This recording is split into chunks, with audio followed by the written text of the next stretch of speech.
How's everybody doing? It feels like we haven't done this in forever, but I guess it's only been a month. Has it only been a month? I mean, that's our schedule. It just seems like it's been forever. Oh, I think because we did the in-person one last time, so it's been 2 months since we've done Zoom. That's why it feels like forever. Seems longer as you've been traveling the world. Yeah.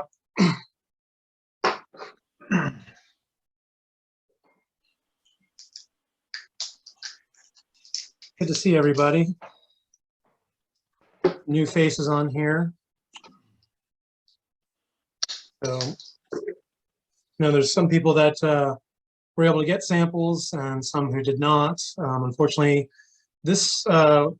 we had more samples requested in a 24-hour period than we ever have for any session we've ever done. And yeah, I originally told Mitch, 30 or 40 kits. And yeah, we needed 52 to cover all the requests that we had. So I'm thoroughly excited for the session, not only for the history of the British Royal Navy Daily Tot that we're going to learn from Mitch, and the fact that Mitch is here with us all the way from Amsterdam to give this presentation. But this is the first time we've ever had the opportunity to taste the components of a blend. So to taste the multiple pieces that put together the final blend is a really cool opportunity. So thank you, Mitch, for providing this and for being here today. So, my pleasure. Yeah. Thank you for having me. So yeah, let's go ahead and get into it. Introduce yourself and what you do for Black Tot. Cool. So welcome everyone. Hi there. If you're, I don't know who's yeah, I can see some of your pretty faces. Anyone who's got their videos off, unless you're naked or already in your pajamas, feel free to join us and get those videos on so we can like see your smiling faces. So yeah, so my name's Mitch. I'm the global brand ambassador with Tot Rum. I've been with the company now since the start of 2020. I joined about 3 months before the pandemic because I thought that would be a great time to be a global ambassador and travel the world. And mainly I've spent the last 2 years doing this at all hours of the night. So it's currently 2:34 a.m. here in Amsterdam, which is my favorite time to drink rum. Funnily enough, you've caught it at exactly the right time. It's the sweet spot. So if you haven't tried it before, I highly recommend it. To give you I think everyone has a story of how they got started in rum. Mine actually began when I started as a bartender, or even before that as a barback when I was polishing glasses. I was very lucky. My friend who got me into bartending was running a bar at the time in London, which some of you have probably heard of, a place called Trailer Happiness in London. It's one of the world's sort of great rum bars, 300 rums on the back bar, and just this incredible, place where people travel all around the world to go and learn about rum.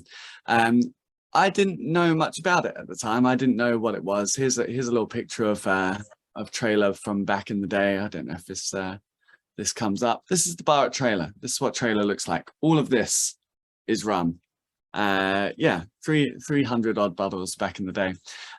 Above the roof, you can see above the bar, you've got like this copper roof that goes along the whole length of the bar.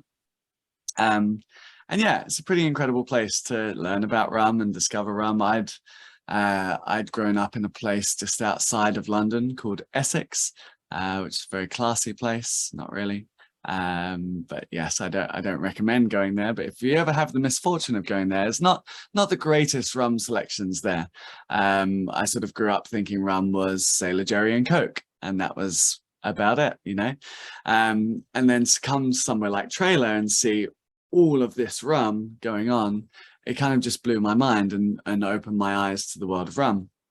There was also something about it though that I guess sort of caught my attention and got me excited in a way that no other bar really had, and some of you guys have probably had something like this before. There was a magic to this rum bar. There was a magic to these kind of tiki bars that I'd never really seen at any other place before.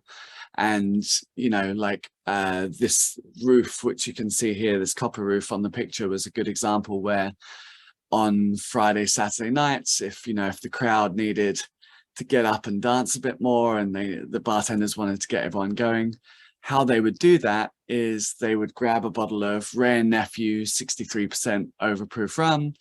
They would give themselves a layback, so basically give themselves a shot of the bottle, pour some on their hands, light their hand on fire, and then breathe out an 8-meter fireball all across this copper roof and just launch this Rare Nephew. And the rum would be hitting the ceiling and, you know, reacting with all the copper, and all the flames are going green and blue, and everyone in the room turns around. It's like, what the fuck is going on? You know, it was definitely illegal, right? But you don't see it at any other kind of bar. You know, you don't go to a whiskey bar and it's like, oh, excuse me, sir, I'm just going to breathe out some cask strength whiskey across the room.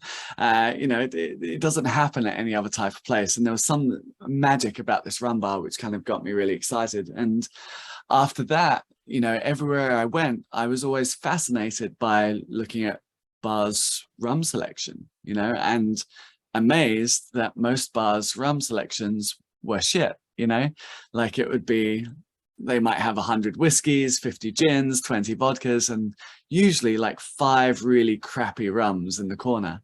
And you'd be like, you would think if you're only going to have 5 rums, you'd have like the 5 best rums that money can buy and have something really amazing to make the most of that space. And it never is it? It's never like, hey, let's have 5 best rums. Let's have the 5 worst rums that you would never want to drink neat, and you would never be a rum drinker if you had them. So everywhere I ended up working, I sort of, I guess by default, coming through trailer, wanted to sort of build the rum side of these bars and sort of expand it to show people, you know, look, there's all of these different varieties out there, all these different flavors. You think you just love whiskey, but really you probably just love flavor, you know? So here are some other flavors that are really cool. And if you get a good one, here's some amazing rums that you might be into. So that's sort of how I started. I bartended for a few years, from London, LA, and then sort of ended up in Sydney for a few years. I was the brand ambassador for Plantation Rum for a few years. I was there for 2 or 3 years and looked after Asia Pacific for them, and then joined Black Tot at the start of 2020. And yeah, we've been sort of going since then, mostly online, but starting to do some real life stuff as well. So it's a pleasure to do this with you guys tonight, to give you an idea of what the tasting is going to look like. We've got the 5 rums for you. I've just been we've been tossing up which one we should open with, because there's no right or wrong way to do this, but I'm just sort of seeing how it tastes to me tonight. So I'll put the order in the chat. That's the wrong order. So you're going to start with the Jamaica and Barbados one, which I've put last. Ignore that. Jamaica and Barbados first. We'll then do the rest of them as that bigger list is. So Guyana and Trinidad will be the second one. Australia will be the third. Black Top 50th and the Navy Flagons will be 4th. And then the Master Blenders Reserve will be 5th. There's no way to delete that message, it seems, so you'll just have to figure that out. But yeah, we'll start with Barbados and Jamaica tonight. Why are we doing this? It's a good place to start, I usually think. I think blends are a fascinating part of the rum world. I think they're one of the most incredible ways we can show off rum's diversity and the layers of rum and flavors and everything we can put together. And the trouble is, most of the time when you get a great blend or something that you really find interesting, usually you'll ask the person who's made the blend or the company, what's in the blend, or how much of this did you put in there, or how much is that did you put in there, you know? And usually the answer that you get is something like, it's a secret recipe, you know, or you know, it's trade secrets and all this kind of stuff. And I've kind of always thought that's a bit of a shame, really. For a couple of reasons. If it would be kind of like watching a celebrity chef on TV cooking a dish, and then you go, what's in the dish? And he goes, I'm not going to tell you. You know, it's a secret. It's like, no, you want to know what's going on there, and not because you're necessarily going to go and open up a restaurant and copy them, but because you want to appreciate the individual flavors and what's going on and how it all comes together. The other reason is rum has a background and has an advantage over any other spirit in the world, in that, and you all know this, but it's worth sort of repeating, rum is the only spirit in the world where you can take different countries and blend those countries together to create different flavor profiles. That doesn't happen in any other spirit. You don't take, like, if there's, are there any whiskey lovers here in the room? I know it's a dirty word here, but yeah, got some whiskey lovers. So if you've got some whiskey lovers, you know, some of you might be bourbon lovers because you're in America. Some of you like, no, I like Islay Scotch. Some of you like Irish. And we could take all of your different flavors and go, maybe it'd be cool to make a blend and go, let's take a little bit of Islay Scotch, a little bit of American bourbon, a little bit of fruity Irish pot still, blend those three flavors together and create something really cool and interesting. And it might taste amazing, but all three countries would shut you down. You wouldn't be able to put any of them on the label. You wouldn't be able to call it bourbon or Scotch or Irish. And you'd have to call it something gimmicky like, you know, world whiskey or something like that. Which has happened, but it isn't the norm in whiskey. You know, that isn't sort of the basis of it. You wouldn't do it in gin. You know, you wouldn't take a French gin, an English gin, a Spanish gin. You would just choose your botanicals from the outset and go, right, these are the flavors I want. This is how I'm going to put it together. You wouldn't do it in vodka. You know, you wouldn't do it in anything else. But in rum, we have this precedent where we take different countries, we blend them together. And this has happened for, you know, in rum bar terms, in tiki terms, this has happened since the 1930s, 1940s. We've done the Beachcomber Trader Vic, and that's where a lot of bartenders think the blending of different rums all comes together. So much so that you guys get, you know, you've probably all had rum cocktails with 3 rums, 4 rums, 5 rums in it, and you've never thought anything of that. You know, you're like, yeah, it's a rum cocktail. Why wouldn't I have 5 different rums in my zombie or whatever else it is? But again, it doesn't happen in other spirits. You've probably never had a 3 whiskey old fashioned or a 4 gin martini. You know, it's something peculiar to rum, and it's this advantage we have when we're blending flavors together as a bartender, but also as a brand, to be able to put these layers and layers of flavor together for you.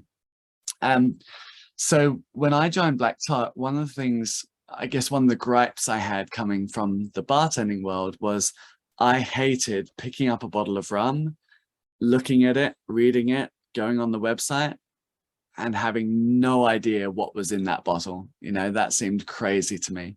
And especially for a blend, it's like, I want to know why you've chosen what you've done. So one of the things that we've tried to do with Black Tot, and I know you don't see it on the packs, but probably some of you guys have seen it online, or if you've had the bottle before, you'll get an idea of what it is. The back label on our bottle with Master Blenders Reserve, for me, is one of the sexiest back labels in rum, right? I know it's a weird thing to get excited about, but don't have much else to do at 2:30 a.m. here.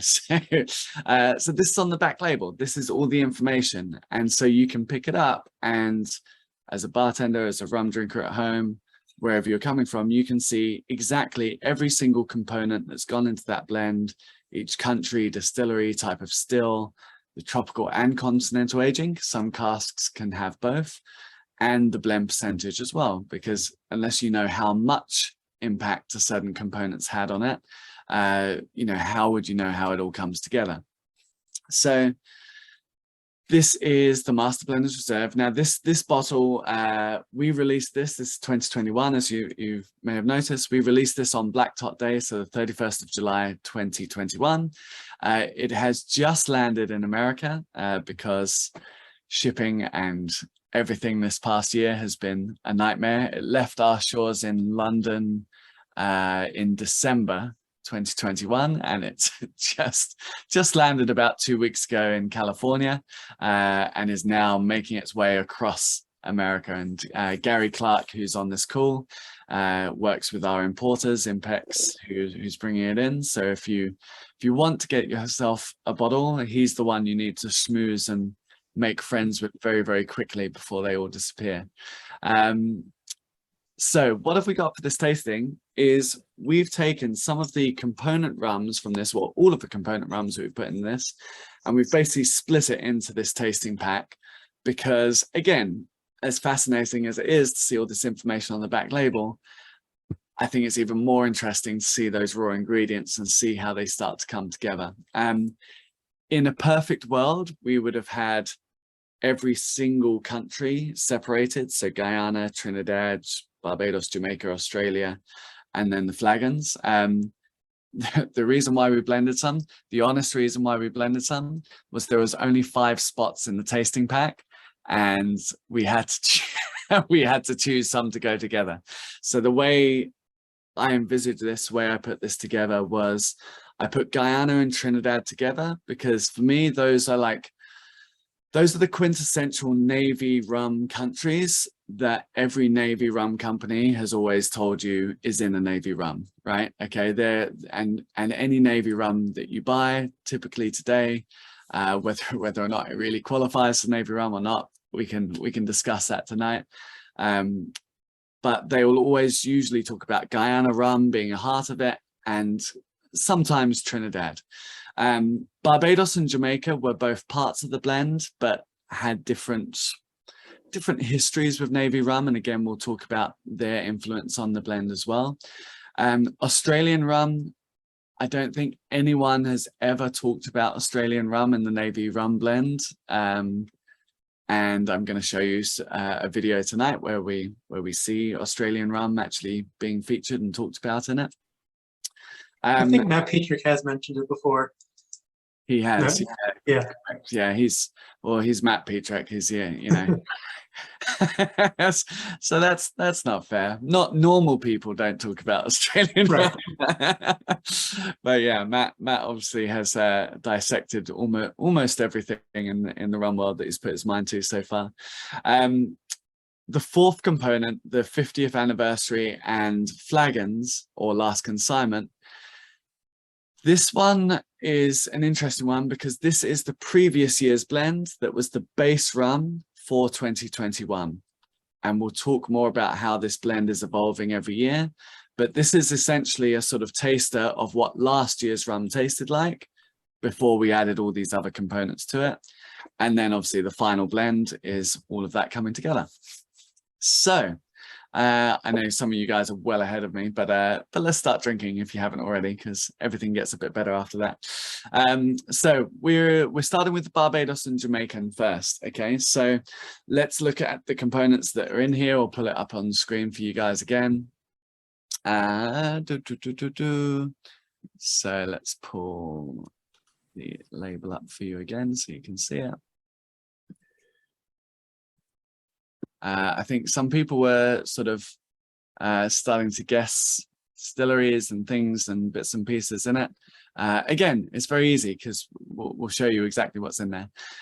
So in the Barbados Jamaica, you've only got 2 components with this. So there is a 10-year Foursquare, which is made up of half tropical aging, half continental aging, so 5 and 5. That makes up 17% of the overall blend. And then you've got the Hampton from Jamaica, which is 9-year all up, so 8 and 1. And there's only about just over 5% of that in the whole blend, because as you well know, Hampton will gladly take over the whole party if you let it and if you put too much in. So it only needs a little touch to come through in that final blend. Together, I think they're a beautiful little combo. You know, Barbados and Jamaica, I think, is one of those quintessential little combos if ever you're doing your cocktails, or if you've had Veritas, Probitas, as you guys call it, or any of these kind of rum blends, you'll often see Barbados, Jamaica coming together in this little beautiful little combo.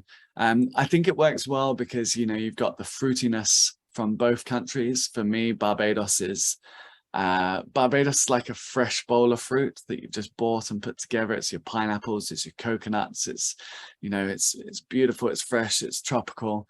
But then Jamaica is like that same bowl of fruit, but after maybe 3 weeks of leaving it there. You know, the bananas have gone black, it's started to get a bit funky, there's probably a few fruit flies going around, you know, it's a little bit, you know, got a little bit more grit to it. But both of them are very, very fruity rums for me. And certainly the Foursquare casks we choose both for this and when we use it for our Black Top Finest Caribbean, we choose this very fruit forward Foursquare rum, which is a beautiful note we get from that. So let's talk about these two rums in terms of Navy scents. And I want to give you a sort of a little bit of an idea tonight, I guess, of Navy rum as a category, because I think, you know, you've probably read some, you know, someone mentioned Matt Petrek from Cocktail Wonk and a lot of the research he's done. I think there's been a lot of talk of Navy rum over the last couple of years, and our knowledge of the category has really expanded. But I think it's kind of good to sometimes go back and really see some little glimpses of what it was back in the day. So throughout tonight, I'm gonna throw up a couple of videos for you guys, just so you can sort of see some of it in action, if you like, back in the day. And this is a good little video that shows from an aircraft carrier where they used to dish out the rum. And yeah, it's got some great old music and just a fun little insight into the old Navy grog ration.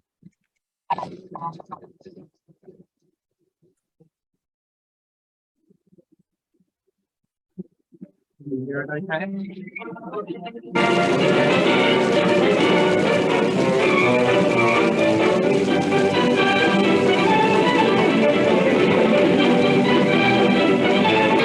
The daily rum ration was introduced in 1687. In those days, the sailors drank it neat. Then, in 1740, for better or worse, along came Admiral Vernon, who watered it down, and the mixture became known as grog.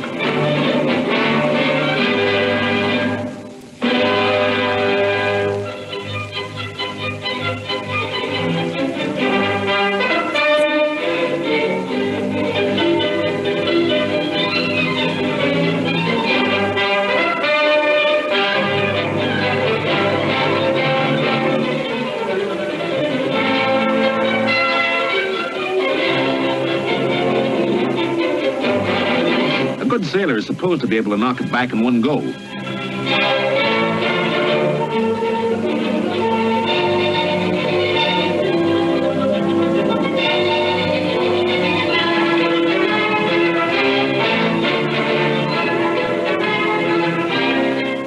He needs more practice.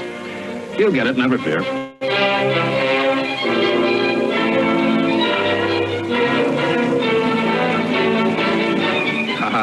There you are. So, as you can see, our relationship with booze has changed a bit over the years, right? Like, this is literally a promo video being like, how good's the Navy? Join the Navy, you get rum every day. It kind of seems crazy to us looking back now and thinking, why were they giving them rum every day, you know?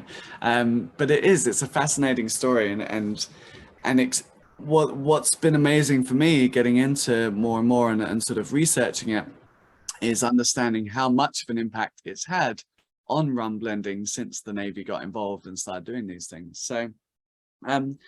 So let's go back to some of the origins why, and just talk a little bit about how the rum got there in the first place. So if we go back to, I guess, the formation of the English Navy and sort of like as an actual organized force rather than just random ships coming together, you're sort of talking about, you know, 1500s, 1600s of it starting to actually get a bit more formalized and yeah, organized in a lot of ways. Water wasn't safe is the easiest sort of intro into this. Water wasn't safe. You didn't turn on a tap in the 1500s and get nice clean drinking water. You got cholera, and you got things far worse than coronavirus, right? I don't think they even had a tap. You know, you just had awful water, and for some reason they didn't know why necessarily. We hadn't come up with words for bacteria and germs and all of these kind of things back then. But for some reason, the people who drank booze lived longer than the people who didn't. The ones who drank water, very unsafe, very ill all the time. The ones who drank beer or whiskey or whatever else, like, they seem to live longer. And you see with a lot of these spirits, this idea of eau de vie, the water of life, sort of coming through as the root of these words. And when these ships were going on voyages and longer trips, you've got to remember they had no way of transporting any of these liquids, you know, other than barrels. Okay, like we think of barrels today because we're spirits nerds and we go, delicious aging devices for our booze. Back then, a barrel was just something that you could roll on its side, roll on the ship, roll off the ship, that hopefully wouldn't fall apart if it was made well. And in the barrels, you would transport everything. So not just booze, but you would transport water, you would transport cloves, you transport meat, you transport fish, you transport sugar, spices, anything that needed transportation, you'd throw into these barrels. And you know, the same thing that made barrels so perfect for aging spirits made it absolutely terrible for transporting water, right? Because a barrel breathes, wood is porous, okay? The oxygen exchange that allows, you know, aldehydes to break down in spirits and esters to form and the angel share and everything that goes on in our booze that we want to happen, when that happens to water, it ruins the water. You know, within a few days, it starts to go slimy, it will go green, you'll get algae growing in it. It's disgusting, you know? And they didn't have plastic containers, they didn't have glass bottles, or if they did, glass was too expensive, you know? So everything went in these barrels. And so very early on, all of the navies sort of figured out if they wanted to, you know, keep their crew hydrated along longer periods of time, they had to take alcohol. The alcohol lasted longer. They didn't know why, but it just did for some reason. So depending on what navy you came from, that determined what type of booze you take on the ship. So for the British Navy, you know, in the early days, we were beer drinkers. So we took beer. That was what we had. You know, the Spanish could have sherry and wine. The Portuguese could have port.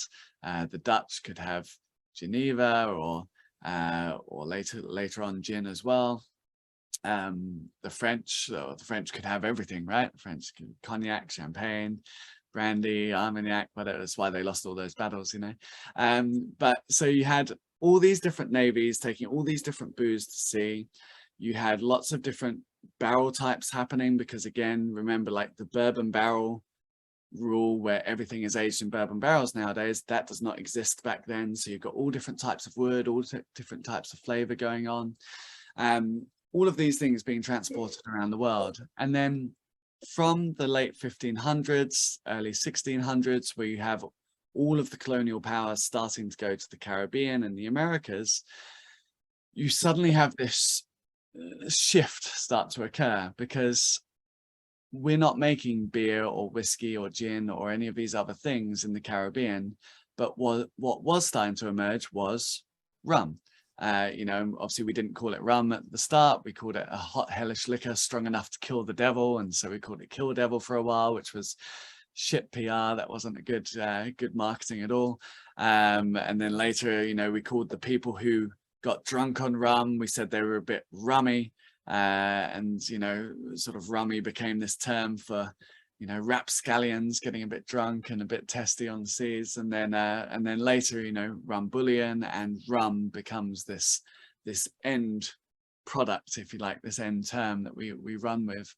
And so no matter what these navies were taking to the Caribbean, what they took on the way back started to become rum.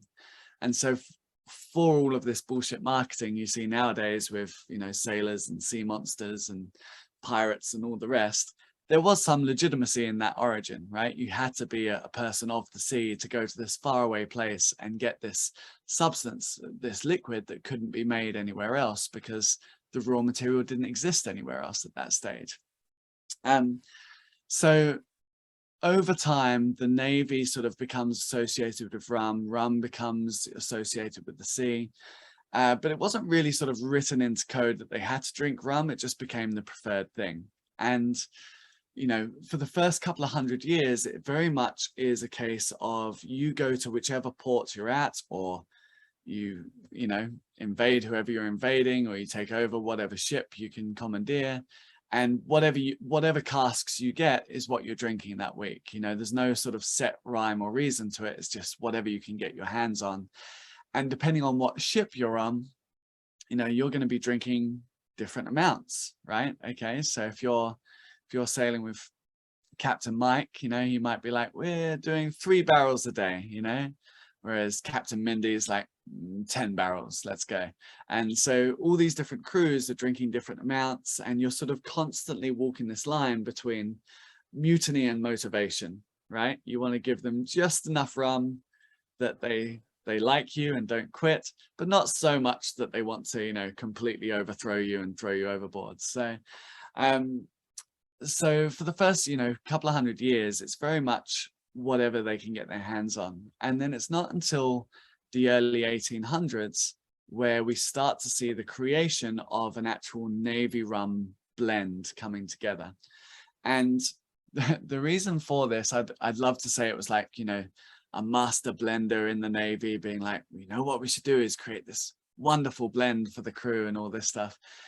It didn't really start like that. It started originally with the merchants all getting together going, we're sick of all our cargoes getting robbed. We're going to build some docks and revolutionize the docking system in London so that, you know, so that all our cargo doesn't go missing.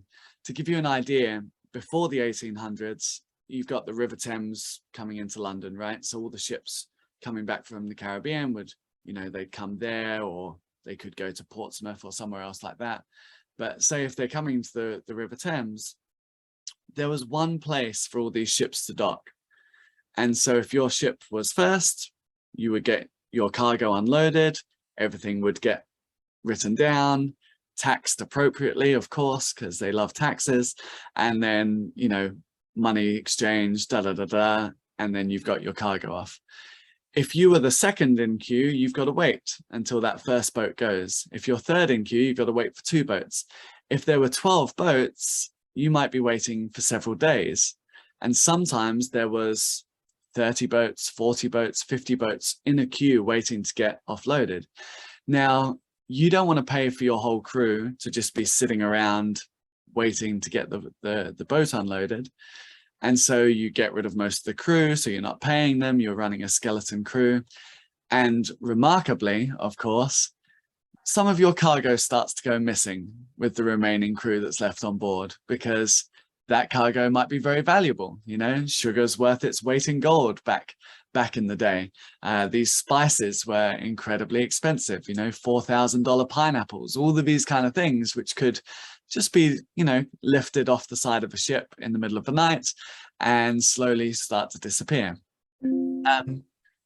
So the merchants got together and they said, right, we're going to build the West India docks, and we're going to create a system where 12 ships can come in at once, all get offloaded simultaneously, and we'll speed up, you know, the offloading of these ships.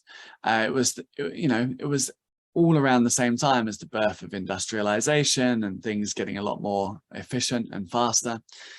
And around the same time as them doing this, the Navy sort of also thinking along these lines went, maybe rather than everyone just getting what they need from port to port, maybe let's build one warehouse where they can get everything, like a one-stop shop. So they built these victualling yards in Deptford, which is just south of the River Thames. And you had, you know, your uniforms, your boots, your weapons, your ammo, your food, your drink, and your rum. And they started to build these rum blending vats in the victualling yards. So the Navy themselves had, I believe at last count, was about 51 vats for blending rum in these victualling yards. Each vat would have been about 16,000 gallons roughly. So there's a fair amount of rum going on. And each year, the Navy, once it sort of hit its peak, was blending around 4 million gallons of rum per year. Okay. yeah, again, I think you guys are all familiar with gallons, but a US gallon is slightly different to the imperial gallons that they were doing. So it was a slightly bigger amount. In liters, about 4.5 liters to a gallon for an imperial gallon. So, you know, with the amount of rum they were blending, 4 million gallons per year, they would have been one of the world's biggest rum brands if they were a rum brand today, right? They would have been huge. And what they very quickly realized was to blend this amount of rum for everyone. No one country was making that much rum, right? It wasn't like you could just go to Barbados and say, we'll have 4 million gallons of rum, please. Like, no, they might get 100,000 gallons or 200,000 gallons. You might go to Guyana and get 400,000 gallons or 500,000 gallons, right? Jamaica, another 200, 300. Again, this is the kind of stuff where if you go into Cocktail Wonk, you'll see Matt Petrick break down year by year how many thousands of gallons everyone was able to contribute. But because no one place was big enough for the whole Navy, very early on they went, well, let's just blend it all together, right? Let's create one super blend of everything, and then that will sort of keep it consistent, and we'll dish that out to the Navy. And what you have to remember with this is the Navy blend was never a consistent thing, right? It changed from year to year because we're talking about early 1800s rum, okay? Rum is very much dependent on the sugar industry, okay? And we don't have the sort of same setup now with like mass bulk traders in molasses and stuff. They were still in their very early days then. So if your island or if your country made a lot of sugar and it made a lot of molasses, then it could make a lot of rum, and therefore it could be a suitable supply for the Navy. If you had bad crops one year and you didn't make much sugar and you didn't have much molasses, guess what? You're not supplying much rum, okay? So everything is very dependent. Every year it changes. Things like wars will happen and get in the way. Things like famines will happen and get in the way. And all of these affect the output of rum from these countries. So the Navy blend sort of starts becoming almost like a, I don't know, like almost like a sort of reflection of what's going on in the Caribbean and who's able to supply the most amount of rum and what's happening out there. But every year it's changing, okay? And every year that blend is evolving and going on.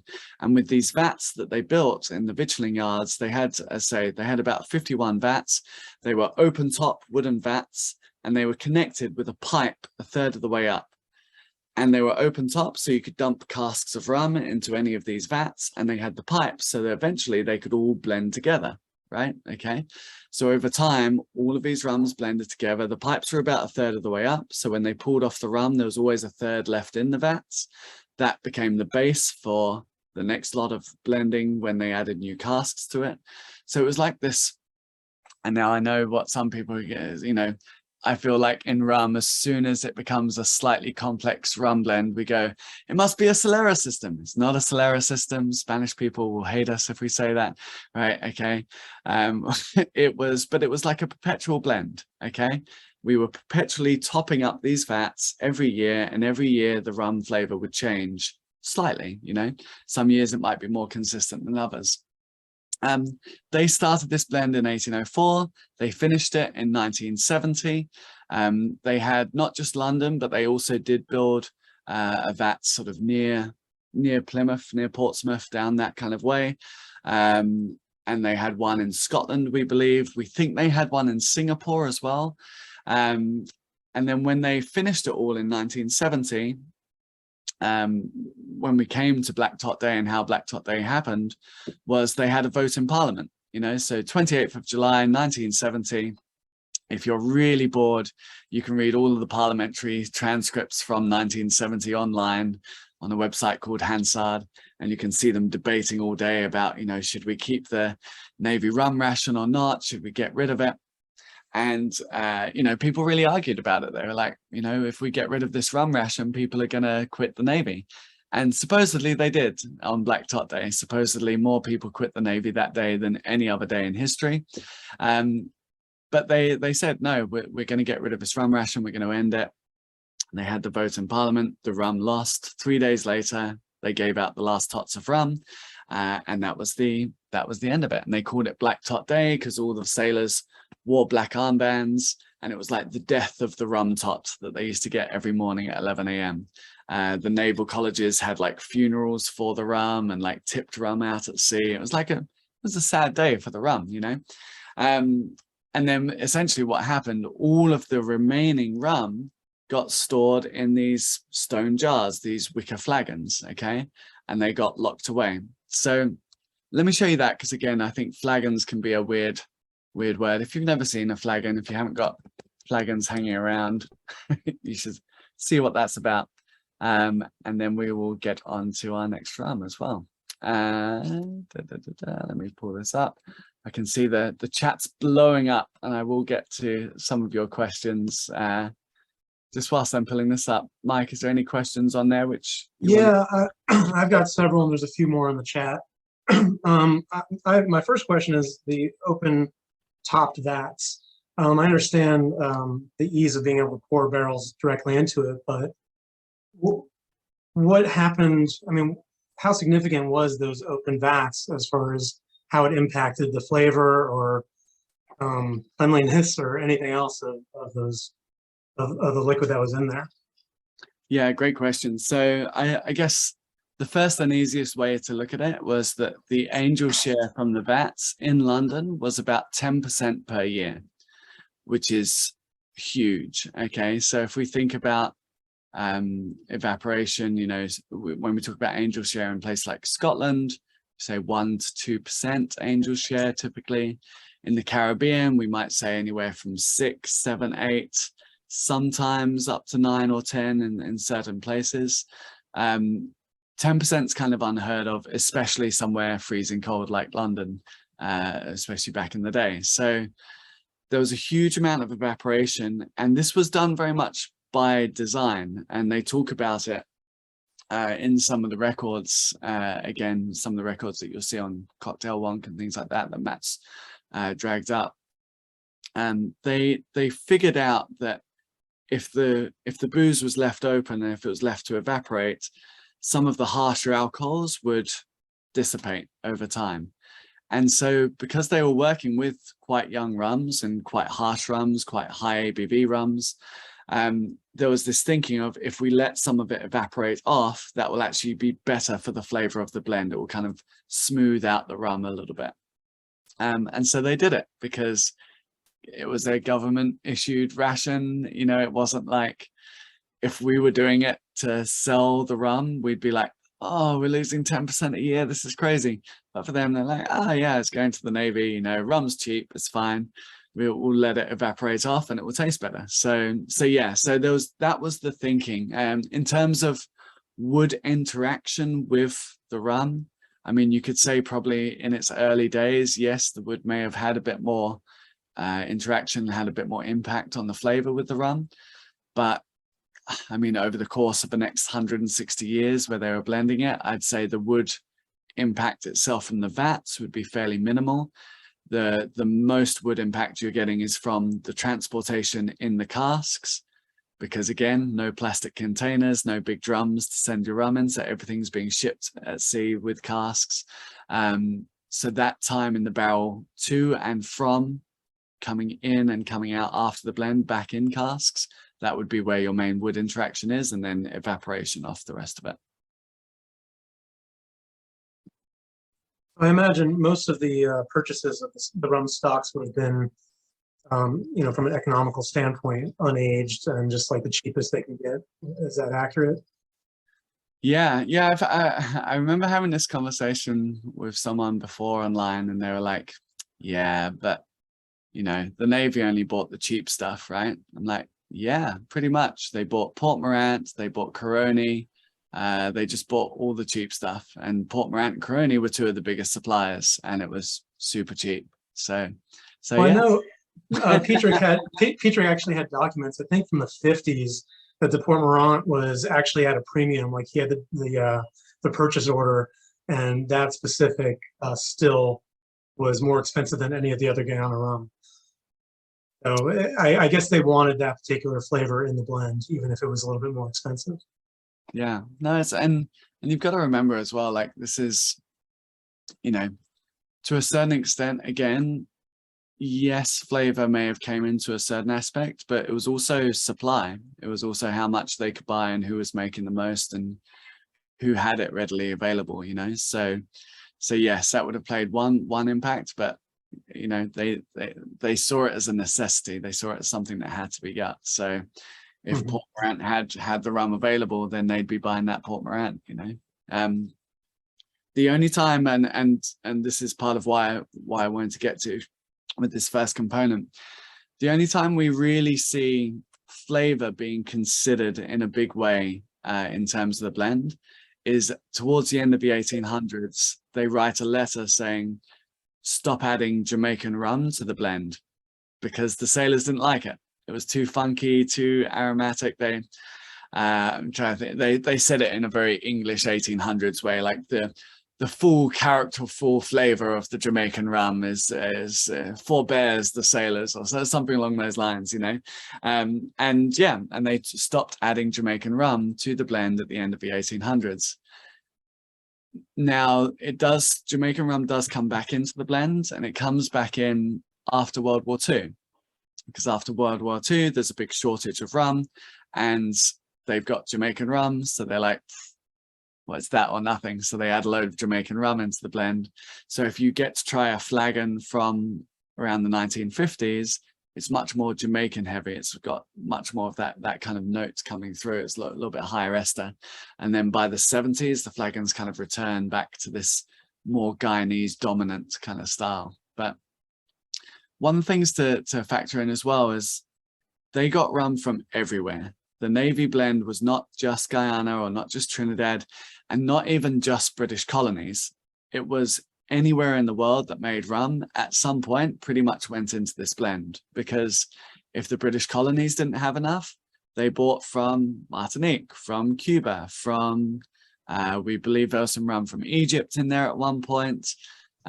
We think they were distilling some column still rum in Singapore at one point. We know there was some Australian rum that went in there. You know, it was really this crazy world blend that went into it. So again, just because, and this is one of those things you always have to be aware of when you're drinking anything, whether it's rum or whiskey or anything else. Just because a brand is doing something and they say, well, this is how we do it and this is how they did it, doesn't mean it's necessarily true, right? Okay. You know, more accurate is it was just everything coming together, but certain components were bigger, and obviously if they could buy from British colonies, they did buy from British colonies because it made sense and it was keeping it in, you know, one pocket going into the other pocket, you know, so it was all keeping it in house wherever they could. So you mentioned, you know, when Black Tot Day happened, the remaining rations went into stone flagons, but you also just mentioned flagons from the 50s would have, you know, obviously been a different blend at that point. What would have caused the rum to have been put in flagons rather than just in barrels for the ships? Good question. So let's let me pull you up. First of all, for anyone who's wondering what the hell we're talking about, let me pull up a couple of pictures so you can see, and this hopefully gives you a bit of a better idea. So here we are. Here's some old boys with their rum rations for the day. So there's a few things on these pictures that I want you to sort of like zone in on and look at here. So the person third in from the left is holding a wicker jar. That's a flagon of rum. Okay, that's 1 gallon, 4.5 liters of Navy strength rum, which would be around 54.5%. The guy in the middle with the book, he's the purser, or the pusser, as he became known on the ship. So he's the one responsible for marking down who gets rum, who's not allowed rum because they got drunk last time they had rum, who's sick and isn't getting their rum ration, who's chosen to take their money instead of taking the rum, because rum was part of your payment on board. You could choose to get paid or you could choose to get the rum. Most people took the rum. These big jars that all the guys are holding, these are called fannies. Obviously very funny nowadays, but yes, fannies were the buckets which they then took, and you'd get one person in charge of like maybe 10, 12 people. They would then take that fanny down to their mess deck and they distribute it to the rest of their crew there. This was the grog ration. Okay, so this you can sort of see as a bit of a staged photo, because they would never normally be drinking neat rum. Okay, here's more accurate to what's going on. Here's the grog ration, and we saw it briefly in the video as well. This is a bit of an unruly crew, as you can see. This is Austin Rum Society after a few daiquiris. Like, this is us now, much better behaved, right? This is how it's meant to look. And they line up and they call out which mess deck they're from, and the purser with the book is writing down who's taken the rum and who's got it. The guy in the middle there is dishing it out and obviously making sure everyone gets it. And this would happen every day at around 11 a.m. Okay, the barrel, you'll notice the grog tub on this one says "The King God Bless Him," which means it would have been before the Queen came on board, because they changed it to the Queen when she came onto the throne. And then after Black Tot Day, this is kind of where our story starts, because these boxes were basically the key to rediscovering the Navy blend after 1970. So these boxes are what the flagons are transported in, and on each box are little clues that show me, or show our bottlers, where this rum is coming from, or where it went, and what happened to it. So you can see on this one, faded in red on the left, is Antwerp stamped onto it. Okay, so Antwerp was a base that we set up in Europe after World War II. So we know this box went to Antwerp, presumably sometime after World War II. There are then other little clues that we get on these boxes. So as you can see, you have to crowbar them open. Not very friendly packaging wise. They're designed to be a one-way trip, these boxes, you know. You can see on the box on the left, it says PKD 11/55. So this box was packed in November 1955.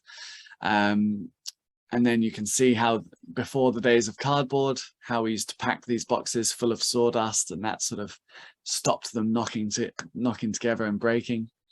And this is what the flagons look like inside. So normally wrapped in wicker, again, to stop them banging against each other and breaking. Underneath, this is what they look like. They're kind of like a glazed stone ceramic. And then on the right, you get this. This for me is the exciting part when this is still intact. This is the wax seal on top of each flagon. And if this is still intact, this will tell you where and when that flagon was bottled. So the word on the outside is the location. So this one I can't make out clearly on this one, but it's, you know, you have Deptford, or you have Southern area, or Royal William Yard, things like that. And then 12-70, this flagon was bottled December 1970, so 5 months after Black Tot Day. Okay, some of the flagons don't make it, so sometimes they're upside down, or the rum's pulled through, or they're just like leaky, like this one on the right. And yes, I did try that rum, and it tasted as dusty as it looks. And then every now and then you would find cool little things like this in the boxes, which were, so this was like a ration card going out for 10 men, 4 men, or 24 hours. And you can see on the bottom, the two most important food groups. 1 box of biscuits feeds 100 men, and 1 jar of rum feeds 80 men. Okay, and this would be a way for them to portion out. As far as I understand, this is for portioning out. If they were going onto a base, they could work out what rations they were giving out and what they were issuing to the crew. And this is essentially how we started. So the first ever Black Tot was this one, Black Tot Last Consignment. And this one, if you ever see it, there's still some bottles kicking around. This is those flagons in a bottle, okay? And it's a blend mainly of flagons from 1953, 1954, and 1970. So it's actually 2 eras.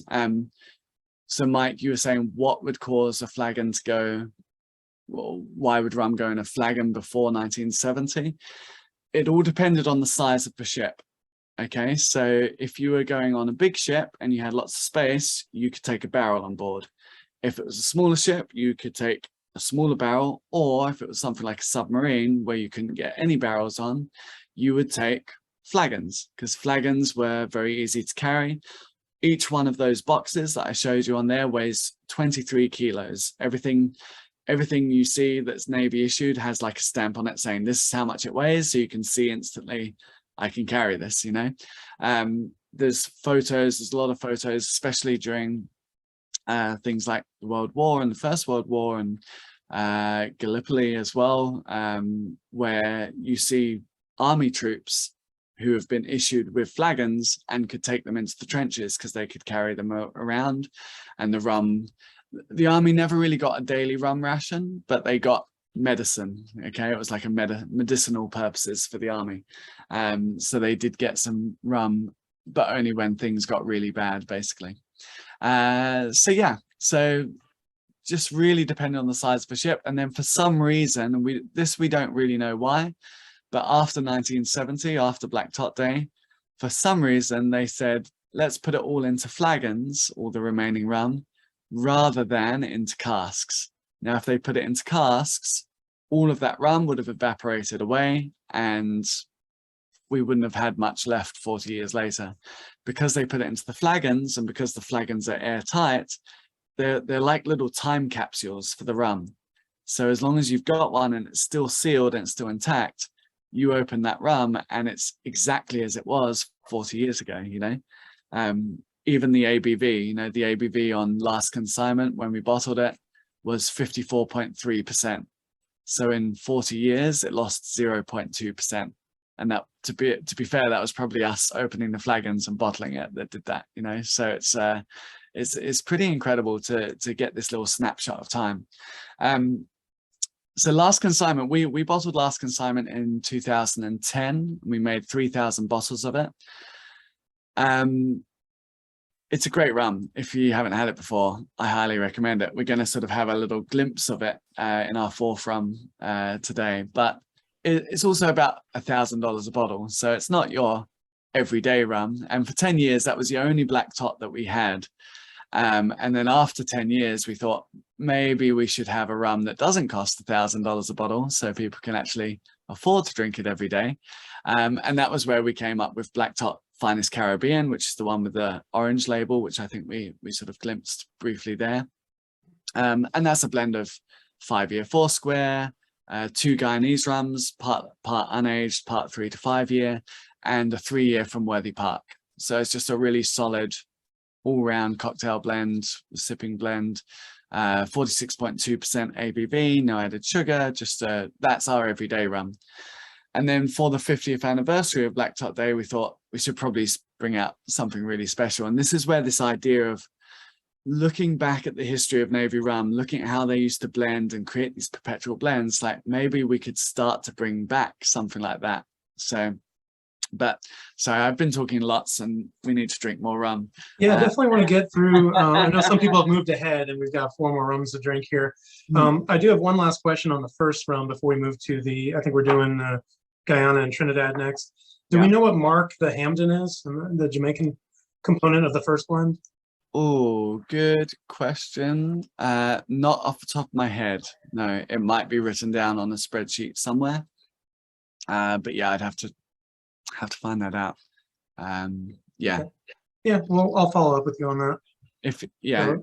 Anyone who's interested in any of these things, if again, I never really believe in just giving you a bullshit answer if I don't actually know the answer. I'll just give you my email and you can just pester me for all the answers to all your questions. And you know, it's like 3:30 a.m. here. If I'm not firing on all cylinders, just email me and I'll get back to you. So for those that weren't here early, the next rum in the lineup will be the Guyana and Trinidad. Yeah, Guyana, Trinidad. So, and yeah, like, you know, some of you guys going back and forth, that's great. Please feel free, if you've got glasses and you can revisit and go back and forth and try them, do that. So the Guyana, Trinidad, again, I'll bring up the exact components. There's a little bit more happening here because there's a lot more Trinidad in this one. Now, for anyone who tried the 50th anniversary blend, it was much more Guyanese heavy. It was much more chocolatey, much more what I would probably call like traditional Navy style, right? With the 2021 blend, and you'll see it when we get to the last one, our goal was to make a fruit bomb. And so how we did this was every cask was tasted individually. Every cask was selected based on, would it contribute to this idea of making this fruity, citrusy, funky, tropical blend? And we wanted it to be a lot brighter and a lot more vibrant as a Navy blend goes. So to do that, we took a lot of Trinidad rums. Now, Trinidad's an interesting one, right? Because nowadays we can often think about Trinidad rum as, you know, well, Angostura, right? Because it's one distillery left and it's Angostura. And if you try Angostura, it's very light, very delicate. For the most part, quite a clean column still rum. They're starting to bring out some heavier expressions, some more interesting aged expressions, which I think are a bit more complex and have a bit more depth to them. But typically, I think when we think of Trinidad rum, we think, this is going to be light and, you know, light and simple. Old Trinidad rum, though, and especially when you get a good cask of it, turns into this like stone fruit, kind of peaches, apricots. It's got this beautiful fruitiness to it, which is really, really great. And if you've had some older Trinidad rums, I'm not talking about necessarily like your Coronis and things like this, but just a good old Trinidad rum from Angostura, you'll see these fruit notes start to come out. So that's why we picked quite a bit of Trinidad in here. And then obviously you've got the Guyanese rum in here, which traditionally we think of Guyanese as being that very rich, very heavy, you know, Port Morant, molassesy, chocolate, leather, tobacco kind of notes. But this is a column still component that's come here. So it's 17 years now, 2 years in Guyana, 15 years continental. So it's not super tannic, but a much lighter style Guyanese rum as well, which again, with the Trinidad together, I think makes an interesting, this is sort of like, I think this is probably the flip of what most people think of a traditional Navy blend of Guyana and Trinidad, in that this is Trinidad first and Guyanese has a little accent on there. So what did you guys think of this one? Who's enjoying this one? I saw someone say it was dangerously drinkable, which is usually a good sign. At the first taste, it just got an explosion of flowers. It was just delightful right off the bat. An explosion of flowers. I love it. That's great. Do we know if this is Saval still or one of the diamond stills or the Guyana component? Again, I would have to double check it for you. Okay. And confirm. You know, we've got 1 of 13 chance of getting that. And also, because I saw that there was a 24-year-old Trinidad in there. Is that a Coroni, and is that not in this blend of Trinidads? So you guys all know the Coroni story, right? And is everyone familiar with Coroni here? I'm sure there's some people who are not.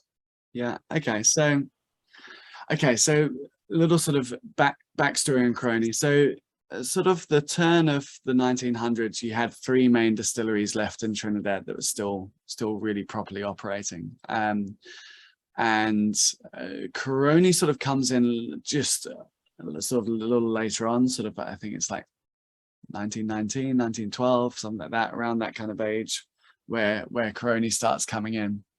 Now, Coroni becomes very early on, becomes one of the biggest suppliers to the Royal Navy. Okay, the Royal Navy are their #1 customer for years and years and years and years.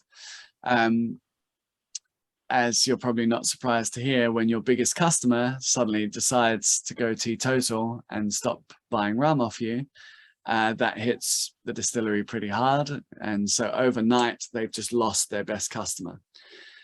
What happens then, you have this sort of series over the course of several years of different basic companies like Tate & Lyle and the Trinidad government kind of going back and forth, trying to save the distillery, trying to keep it going, trying to keep the jobs going, trying to keep the distillery running.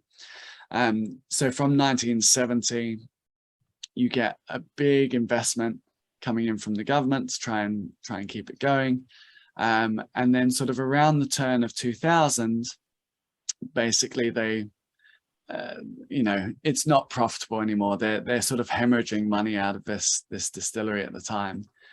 And so they decide to sort of value up all of their aged stock, and they go, right, who wants to buy the distillery and all the stock and get all the stuff?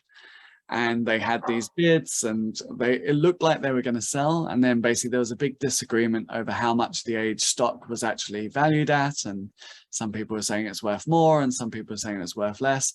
And basically the deal fell through, and no one ends up buying the distillery. So now you've got this closed down distillery, which shuttered its doors in 2003.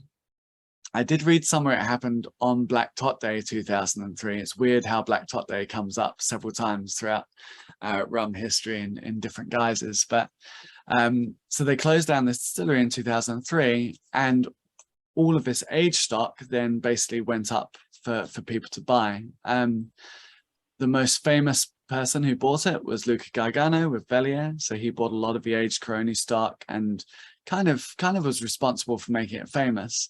But one of the biggest purchases of it was Angostura, and Angostura bought, if not the lion's share of the casks, a huge amount of this old Caroni stock. And so they never really say that they use it.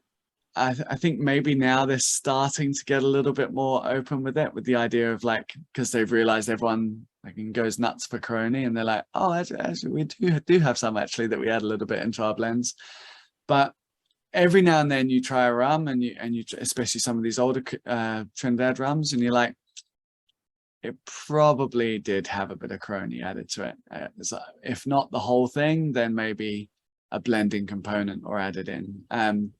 It's very hard, it's guesswork sometimes, and I think sometimes people, when they think of Caroni is very famous for being this very intense rum, like smelling and tasting like diesel and stuff like that. But Caroni wasn't always like that. Caroni had the ability to make every type of rum, from very light rum to very heavy rum to this diesely rum to all the ones in between. So sometimes you get really fruity Caronis that are beautiful and light and delicious, and sometimes you get the really heavy petrol-y ones. So yeah, again, it's hard because you never want to mislead someone. If it doesn't say Caroni on the barrel and it doesn't say it on the paperwork, we can't be like, yes, it's got Caroni in. But yeah, sometimes you taste it and you think, might do. So yeah, it might. Yeah, for anyone that wants to do more of a deep dive on Caroni, Kim pointed out the Rumcast just did an episode with, I think his name was Stefano. He just wrote a book about the history of Caroni. So great resource, a great starting point with that interview, and determine if you want to buy the book from there. Yeah, it's like a tome of Caroni-ness. I need to get a copy down here in Amsterdam. So yeah, so that's our Guyana Trinidad blend. As I say, this is sort of a nod to the traditional style.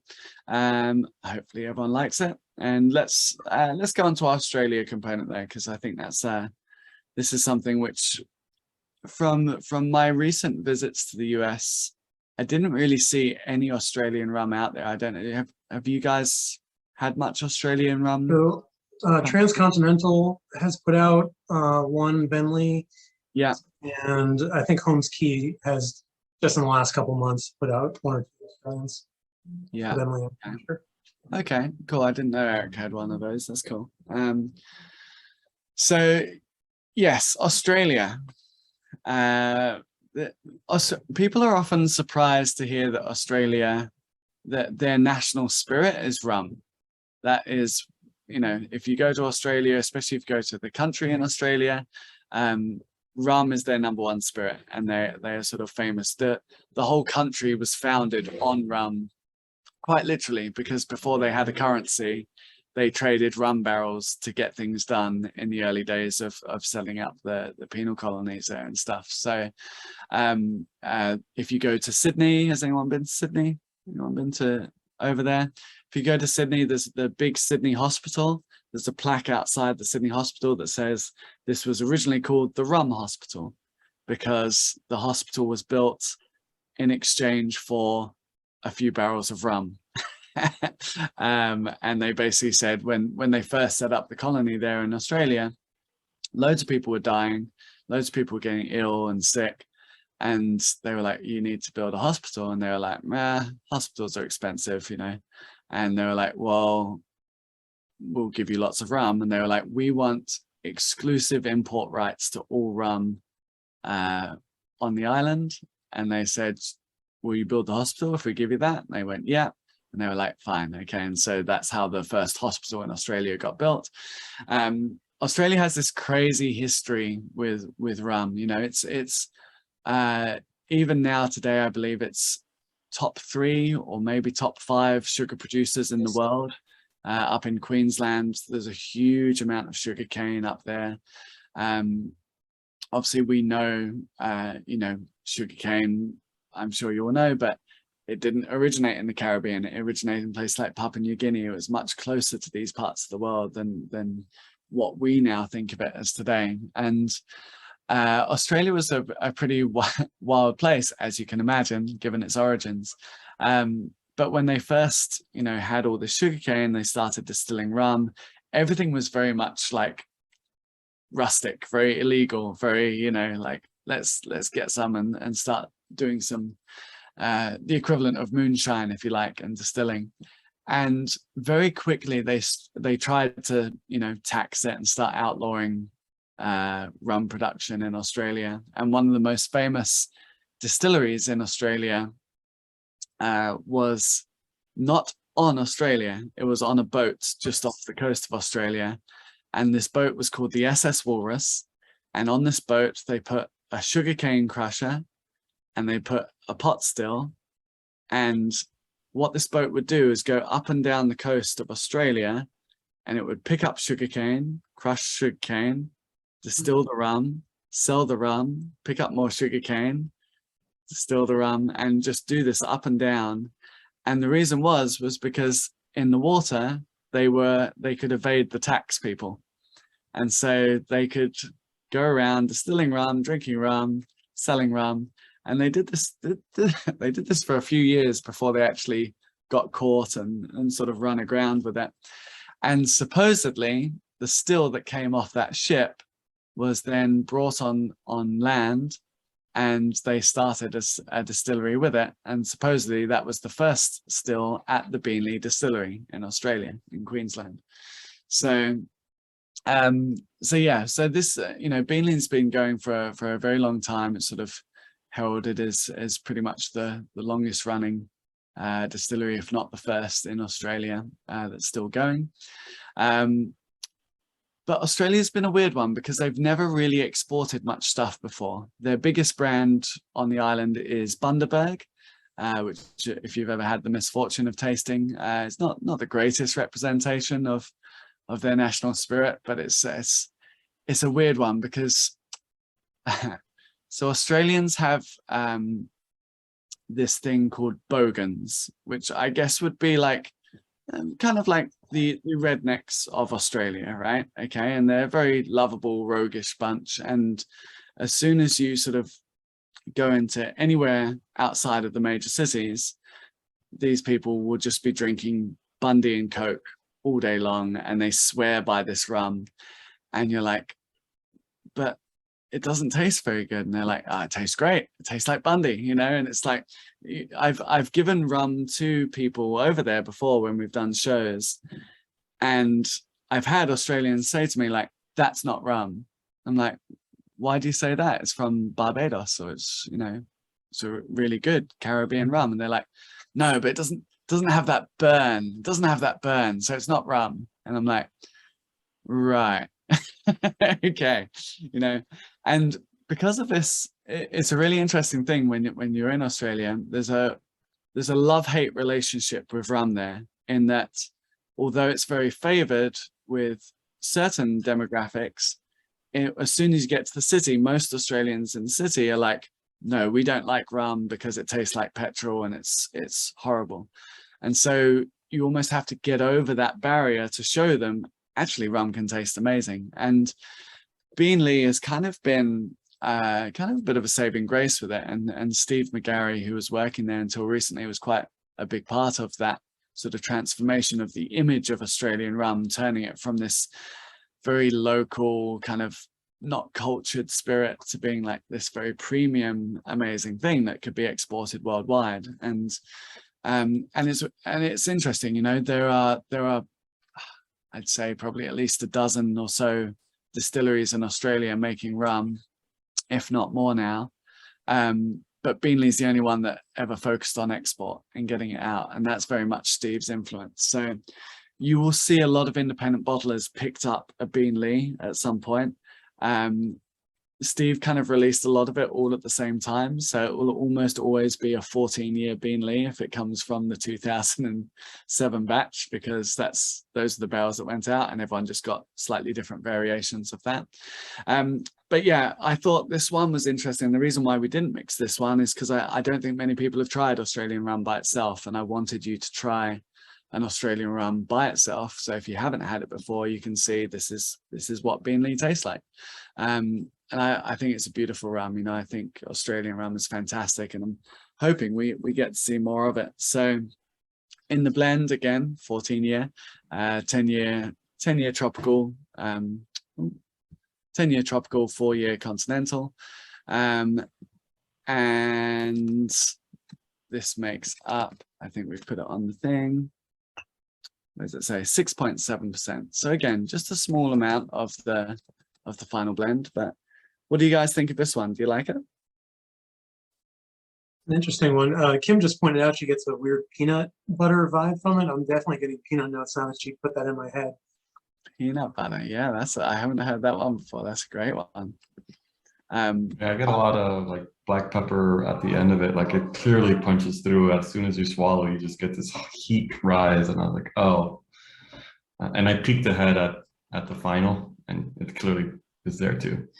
Yeah, it's quite a potent rum, this one. And yeah, as I say, for quite a small amount in the final blend, it's an interesting one to come in. So Beanley's an interesting one. So we've listed this as a pot still rum because that's kind of how it ends up.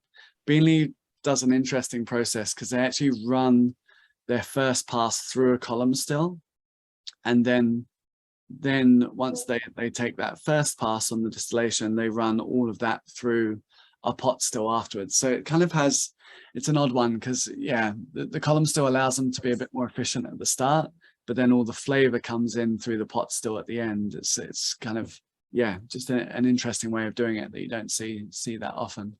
But yeah, we put this rum into the blend, and we think it's delicious. And now you may have seen, if you've watched any of Matt's or read any of Matt's articles, you may have seen him refer to this Navy rum being in the blend. I'll show you the video where this actually happens, and it gives you a little glimpse into these rum blending warehouses as well. So and you'll hear him mention Australia in this as well.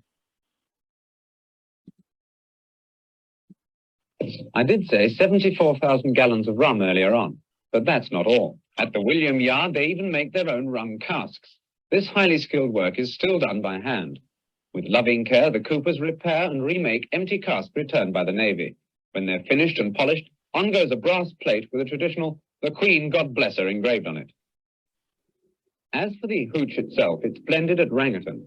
Navy issue rum, or Nelson's blood, is blended to a recipe almost as old as the Navy itself. Mr. Charlton explained it all to me. When we get it, it's about 40 over proof. Our job is to put it into the vat and bring it down to 4.5 under proof, the strength we issue to the fleet. How does that compare with the rum I would buy in a shop? Well, the rum you buy in the shop, we're about 33 1/3 under proof. When we get the rum, we have at the moment 4 varieties: Demerara, Trinidad, Barbados, and Australian. The Navy have their own particular blend, which is 60% Demerara, 30% Trinidad, and 10% either Barbados or 5% of Barbados or Australian. We put quantity into the vat. We know by experience now it's about 1,200 gallons to make our mix of 1,900 gallons when we add the water.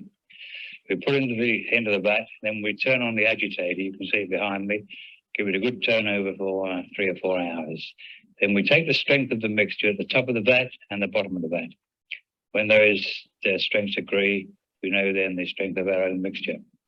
We then add the appropriate amount of water required, which we get from a formula that we want so many gallons of water to bring that rum down to the strength of 4.5 degrees under. We put the water in, put the agitator on again, give it another good turn up for 3 or 4 hours. Then we once again, we take a series of strength tests from top of the mixture and bottom of the mixture. And when we find that they're both 4.5, or we can't always get 4.5 exactly, but 4.3, 4.6, then we know the mixture is ready for issue to the fleet. And then you cask it. And then we cask it, as you can see, under the cask under the taps. The one we either put in the Curaticans for big ships, which is 18-gallon cask, smaller ships, 10-gallon cask, or for submarines or small boats, we put it into 1-gallon jars. And finally, So there's a lot to unpack in that video. That's super cool. I find these glimpses into the history of it kind of amazing, but all those little things in there, which again then sometimes takes a few watches to pick it all up, but at the end he kind of answered your question, Mike, from before, of like, you know, barrels going on to bigger ships, flagons going on submarines, all of this kind of stuff. He talks about proof and underproof and overproof. Proof for English terms, when he's talking about proof, is 57.15% ABV. That's imperial proof. Okay, anything above 57.15 was considered overproof. Anything below 57.15 was underproof. And they used to have a very complicated ways of saying it. So when he was like 30 degrees overproof or 4.5 degrees underproof, they would do like a percentage of 57.15 and then work out. So when he goes, you know, what's it in the shops? Oh, 33 1/3 underproof. He's saying 40% ABV, right? Because it's 33 1/3% of 57.15% ABV. And it's like, man, the days before decimals, I know, like it was just a wild time.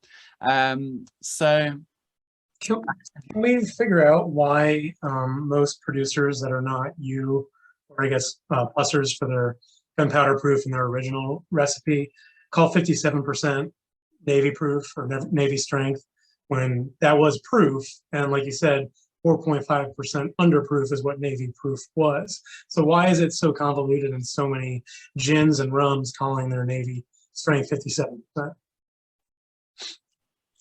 It's a great question. I'm gonna say most people who build successful brands, even if they have like the booze nerds at the start, you'll get, it's amazing what marketing teams will do to an idea. And you know, to be just, no one cared that much. Do you know what I mean? In fact, I don't think anyone really cared that much until Matt Petrick just beat it into them and every single day I was like, no, this is wrong. But yeah, it was just like any great bar story, right? Like all of these things, like when we talk about lighting everything on fire, and you know, the guy's using a hydrometer and has done for 200 years, you know. The stories just get passed on, and you know, people pass it from one to another, and they say, oh, it's this, and then someone else says this, and yeah, you know, and it's amazing how things very quickly become law, and as soon as a brand or two start make it official by putting it on a bottle, suddenly everyone just looks to that bottle and goes, ah, okay, that must be Navy strength now, you know. So yeah, it's just one of those things that just crept in somehow. So I did a little comparison with some of the wood, and it's interesting, on their label they've got it says it's 100% Demerara Navy rum. Of course it's a 57%, and it's interesting. Yeah. Yeah. I just said interesting. So one thing which I found, like one thing that I guess probably most of us experienced in one level or another, and even when I started with Black Tot, our founder, who's a guy called Sukhinder Singh, who started Black Tot, he was like, I don't want to call this a Navy rum. And I was like, but you've called it black tot.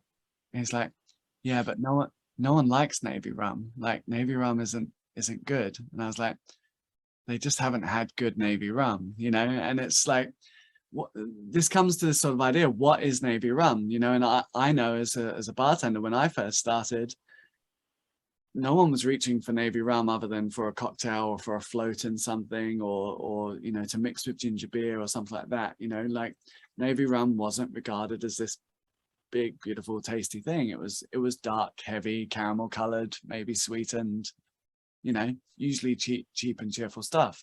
Yeah. What is interesting with all these brands, Woods included, Pussers included, all of this stuff, is over the years they've sort of gone to this single origin source. So like Pussers have just released something for this Black Tot Day. They've called it something reserve. It's very funny. But they've gone back to their roots of doing a multi-country blend again. But everything else in Pussers is now 100% Guyanese, which, you know, there's nothing wrong with that. But it's I always think it's interesting with any brand really, or anything, where it's like, this is the original, or this is, you know, this is what it was, this is the original daiquiri rum, this is the original this, whatever. It's like, but are you still making the thing you were making 100 years ago? No? Then it's not the original. It's like you've changed it, you know. Talk about the evolution, talk about why you've changed it. Did you change it for the better? Most of the time, no. You know, most of the time it's like we've cheapened it, you know.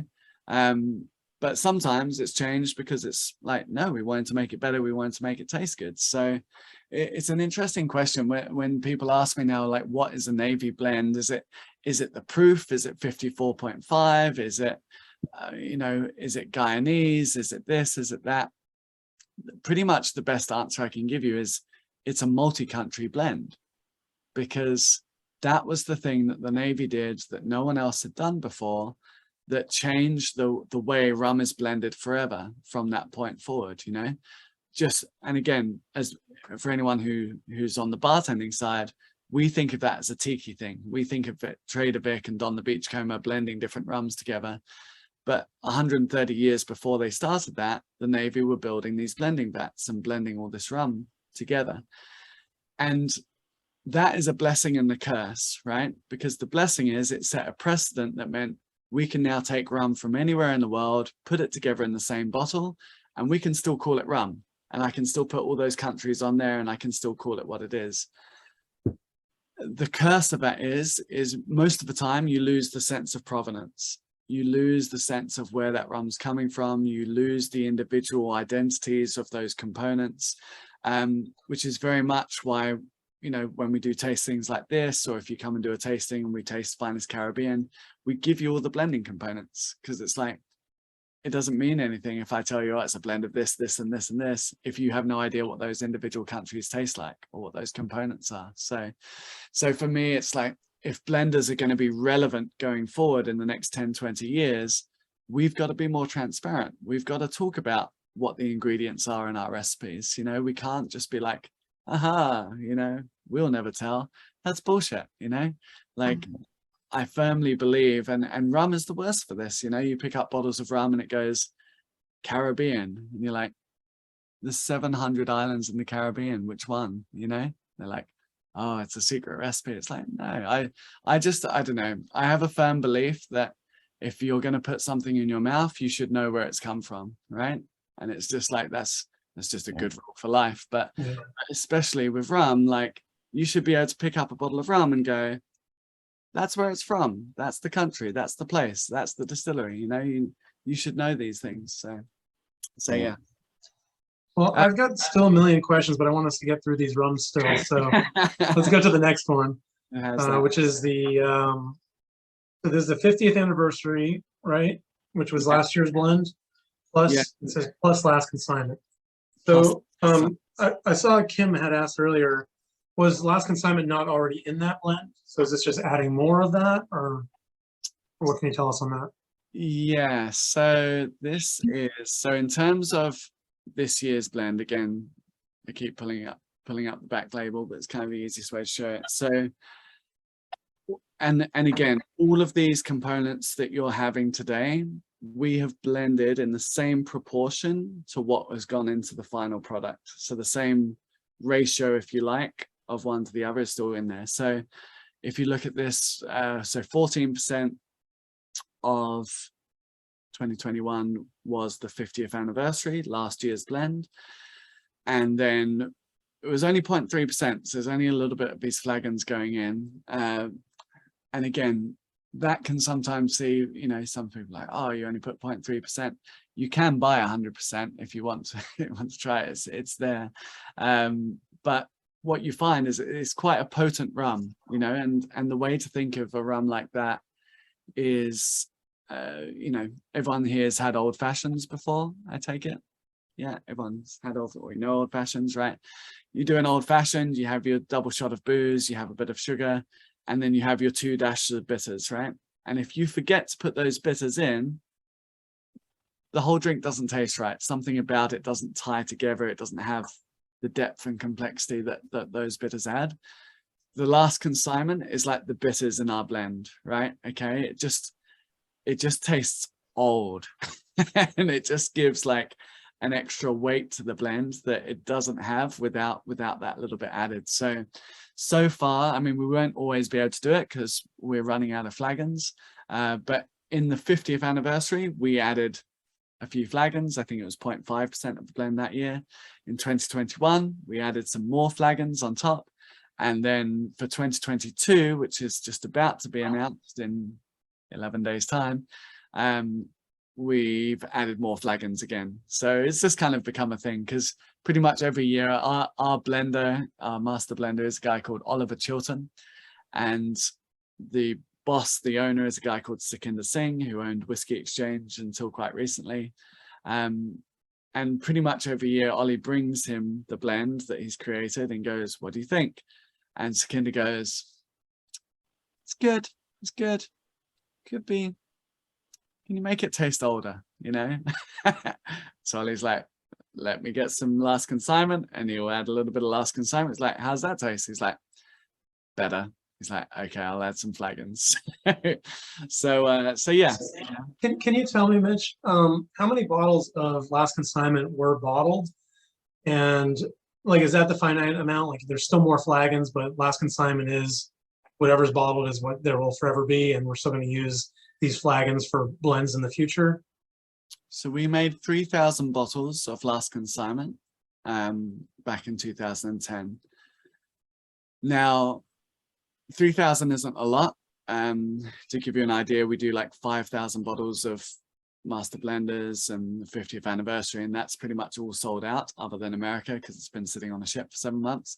But when we released last consignment in 2010, no one was spending that kind of money on rum back then. You know, it pretty much sat there for the first 10 years, and it's only really been in the last couple of years that we've seen, partly because we've now been, you know, bringing out these new blends and more people are discovering Black Tart and hearing about last consignment, the original one. But yeah, in the last 2 years, we probably sold more of it than we did in 10 years put together. You know, it's now become this thing. We do have more flagons, but we don't have the same ratio of flagons to create the same blend that went into last consignment. So would we release more flagons or bottle more flagons? Potentially. What I'm hoping is that we can get enough super rum nerds together that demands that we have like vintage flagon releases. So you could try the 54 flagons up against the 69 flagons, up against 70 flagons, and you know, do tastings throughout the years and see how the Navy blend evolves. That to me would be pretty fucking cool. Yeah, that was going to be my next question, since you said you didn't have enough to make that blend. So what if, is there any, I mean, I guess, you know, every country has their own requirements on, you know, 750 versus 700 mils. But it was like, it would be cool to have like a trio pack of like the 3 flagons. Yeah. And like, you know, small size, like 375 each or something like that. Yes, that would be cool. And America's got a lot cooler with its bottle sizes in the last couple of years. It's like you guys suddenly went, okay, maybe you can have different bottle sizes. Not all of them, but some. So 700 is legal here now. 700's passed, which is cool. It was, I think you guys did it just after we'd finished doing all the 750 molds for our black top range. Like, cool. But yeah, in terms of little sample packs and things like that, I think that is a cool idea. As with everything, brands like ours, especially like when it's a smaller brand or an indie brand, it's kind of twofold. It's partly us just doing what we want to do and what tastes good, because we can do that and we have that freedom to do it as an indie brand. But there is a slight consideration of like, if we just bottle a load of these really obscure flagon releases, does anyone really care, you know? And I think people are starting to. I think with enough of these trainings and enough people like yourselves sort of joining in, I'm hoping that we can build enough interest that they sort of go, maybe we should do this, you know? So just, again, you know, like anything in the rum world, just keep asking for it. If you want something to happen, just keep asking, and eventually people listen, you know? And yeah, it's if you're interested, let us know. Yeah, there's plenty of interest here in the chat, so you got people on board for sure. Oh, you got how many more events? 11 more events before Black Tot Day. So yeah. we'll get the consensus there. I've got 2 just today. I was just looking through the chat and now I see there's 71 new messages. It's like, oh geez. Again, Mike, right, so let's just taste as well together, and then we can answer some more of your questions. So the 50th anniversary and the blend. So obviously it's only a touch of the last consignment in this one. It's predominantly the 50th anniversary. If you haven't had the 50th before, this is a good indication of it. One other thing to add that isn't kind of really mentioned anywhere is that in between each year's release, so the 50th anniversary going into master blenders, we put it into sherry casks in the sort of 9 months in between as well. So it's also got a little sherry influence starting to come through. I believe that is what has happened on this conveyor. I'm now trying to remember when we bottled it, where we got the 50th liquid from. I'm fairly sure it came from those casks. So it will have a little touch of sherry influence to it as well. There's a fun story as well, which you should probably know, seeing as we're getting into it all. So when we came to bottle the 50th anniversary, who's had 50th anniversary before, by the way? Has anyone tried it previously? A couple of you? Yeah, okay. So good job you're trying it now then. So when we first did 50th, I'll show you this back label. So this was the 50th back label. This is what we released in 2020. And again, really, the thought for this was just, it's the 50th anniversary of Black Tot Day. We should do something really special. We got all the best casks we could, and we threw them together. So in this one you're having now, you had 12-year Demerara, 9-year Demerara, 11-year Foursquare, 10-year Trinidad, 9-year Hampton, 10-year Port Morant, 23-year-old Caroni, 42-year-old Port Morant, and some flagons of Navy Rum. It was a pretty kick-ass blend, you know. Now, when we came to blend it, we had put this all together in the office as like a little sample blend. And then normally, if we were going to blend something like this with Caroni and this old Port Morant and all this kind of stuff, we will always go to the blending hall and the bottling hall to make sure nothing gets messed up, right? Because things happen. You might be one of 10 things which is getting blended and bottled at that particular hall one day, and they don't know. They're just going, yeah, barrel, this barrel, this barrel, this barrel, put it all together. So normally we always go and oversee it and double check. However, when we came to blend it, it was, I think, May 2020. So just as coronavirus had kicked off and all the travel had shut down, we weren't allowed to go anywhere. They weren't taking any visitors at the blending hall. And so we sent them a spreadsheet and we said, this is what we want you to blend. Please do exactly this. And they said, yes, okay. And then they sent back down a sample to us and we tasted the sample. And when we tasted it, we were like, it just tastes of Jamaica. Why does it just taste of Jamaica? we went back to them and we said, that Hampton component that's in there, you did just put a third of the cask in there, right? And they came back and they were like, oh, we thought you said 3. So we were like, oh, like of all of the components that would completely blow out the blend, this super funky high ester Hampton, they put 3 casks in it instead of a third. Yeah.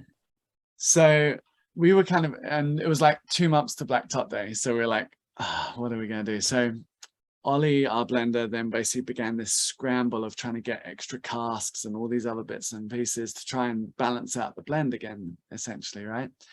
And he was contacting, you know, people like Main Rum in Liverpool and saying, you know, have you got more of this type of cask? And they were like, like, we've promised it to someone else. You can't really have it. And he was like, please, can I have it? And they were like, if they don't pay on time, then you can have it. And luckily it's the rum world, so no one pays anything on time. So he got these extra casks and then basically balanced out the blend. So little things, and you'd only know it if you were, again, like following TTB label releases and stuff like that. But the first TTB label release was Hampton 6%, and there were slightly different percentages on these numbers. This is the final version with 8% Hampton and little other bits. So it moved around a little bit, but not a huge amount. And we were only doing 5,000 bottles of this. And so we essentially ended up with a third extra rum.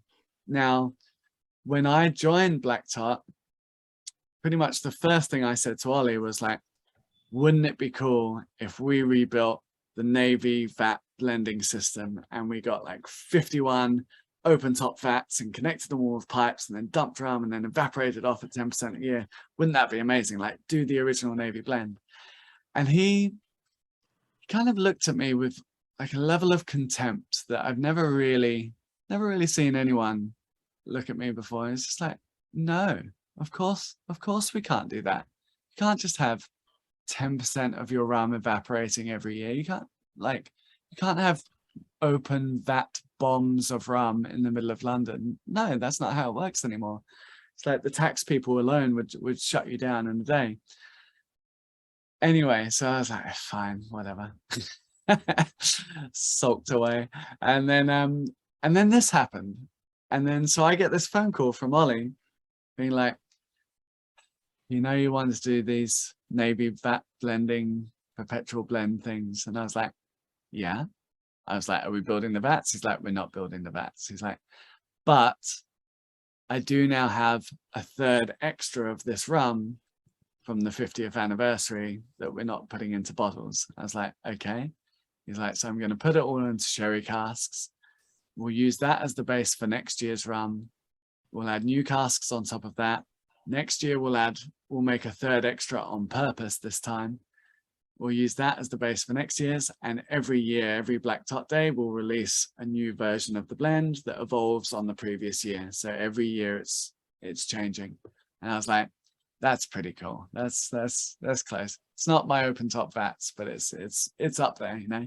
And so that's what we're doing. So Master Blenders Reserve. I wanted to call it 51st anniversary. Apparently that wasn't a very sexy anniversary name, so they renamed it Master Blenders Reserve from 2021 going forward. But just think 50th anniversary. This is 51st, which has just landed in the States, and you're going to start seeing online us all talking about 2022 coming out. And our goal is to try and get it to you this year, because wouldn't that be cool to release the rum in the same year that it's actually launched? We will do our best. If you guys buy all of Gary's rum, he'll have to push them to order the next one quicker. So yeah, so I think that brings us nicely on to our final rum, the final blend of it all coming together. And this is the Master Blenders 2021, which, as I say, for most of you, unless you're people like John, who've been ordering this off TWE a year ago, this is just about to land in Texas for the very first time, and we're very excited to share this with you. So, John, yeah. I'm so glad I have a compadre on this. Or another sucker. I'm actually really bad. Oh. He's flexing. Might have to break my last consignment now to compare, but this is dynamic. This is absolutely stunning. Good. It's a good one. So this, and again, this is where I hope a tasting like this comes into its own and shows you like every component by itself does a different thing on your palate. It brings a different thing to the table. You'll react with it in a different way. And then when you get the blend and you have all of them simultaneously, hopefully you can start to pick out, I think that's the, that's the Australian coming through, or that's the Jamaican and Barbados coming through. You can start to single out what's contributing those flavors to the blend. But I think it's just a delicious little bringing together of all those flavors. So Can I ask a question about blending? Especially when you're talking about blending. I mean, look, your sort of like standard black tot offering is a little bit different, right? You're not dealing with something like Last Consignment or even like the 50th anniversary. These are like premium rums. And I'm assuming you don't have an infinite amount of it to just like try 150 different versions of the blend and like waste a bunch of the rum. So how do you balance, we want to like try a bunch of different ratios and see, how much of the Last Consignment we want or how much of the Australia we want versus like, let's not waste a lot of this really good rum figuring out what we want to do here? That's such a good question. Yeah, it's a really tricky balance. And I think it's something you get better with the more you do it, and to give you an idea on Ollie, our blender, he's been a whiskey blender for the last 10 years and in the whiskey world for 20 years or so. He's very much more a whiskey guy than he is a rum guy. This is the third rum he's ever blended, to give you an idea. He's doing okay. But what happens over time is you start to, whether it's rum or whiskey or whatever you're blending, you start to build up this understanding of flavor, really. And this is, again, I say this very matter-of-factly for us. Most of the time, if you're creating a blend to sell to loads of people and doing a brand, you're thinking, what cost do I want to end up at? Where do I want this to be? Who am I marketing it to? Normal brands, big brands will go through all of these different stages and go like, right, this is our bracket. We're aiming for this price point. Let's blend to this. That's not really how we work. We're very much, let's taste it. If it tastes good, we'll put it in, and in terms of quantities and flavors, I always bring blending back to cooking, right? So if I give you a bag of ingredients and we've got some chilies and we've got some salt and we've got some veggies and we've got some meat and we've got some onions and we've got some garlic, and let's say you've never cooked this dish before, but I just go like, you know how each of them taste, you taste all of them and you see what each one tastes like and you get an idea of it. And then I go, right, put these together in a ratio that you think is going to make sense based on what you know about these flavors. You're probably not going to put the whole packet of salt in, right? You're probably going to think, actually, that bit, I'll probably just add a little sprinkle and I'll add a bit more if I need to. Probably the same with the chili, right? I know that Jamaican rum is going to be really funky and feisty, so I'll just start with a little bit and I'll increase it if I need more heat, right?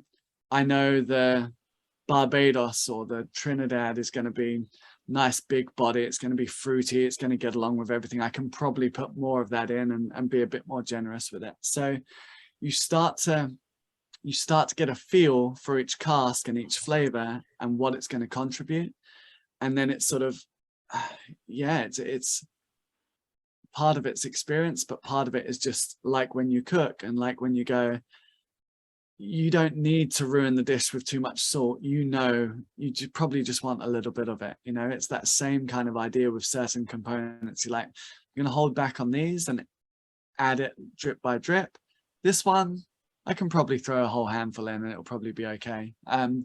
So when you're starting off, to give you a sort of an idea of the background of the rum world, you have sort of two main areas in rum that you can buy your rum, well, three main areas if you like. You can go direct to the distillery, which is very hard logistically across the Caribbean. And so most rum ends up, if it's coming into blends, will go through brokers like EA Shear in Amsterdam or Main Rum in Liverpool. The difference between those two companies, because they're now owned by the same people, so they're kind of one company, but they are still different. EA Shear focuses mainly on bulk rum components. So for instance, if I want a 5-year Foursquare, I can get that from them, and year in, year out, they will always have a 5-year fruity Foursquare component, which is the one we use in our Black Top Finest Caribbean. If I want a 3-year Worthy Park that is slightly funky, they have that component there. I can pull that, and every year it will be the same. And even if the Worthy Park components change slightly, they can blend and adjust on the shear side to keep that flavor consistent, so that I always have that tool coming in, right? Okay. Again, think of like buying your herbs and spices from a supermarket. You don't need to test it every time and go, let me see if it tastes the same as last time. It just kind of always tastes the same. That's kind of what EA Shear is the master at. They blend for consistency. Main Rum, on the other side, does single casks. And every year, it's something different. And every year, they will test their casks and go, that's not ready yet. Let's hold that back for another year before we offer it to anyone.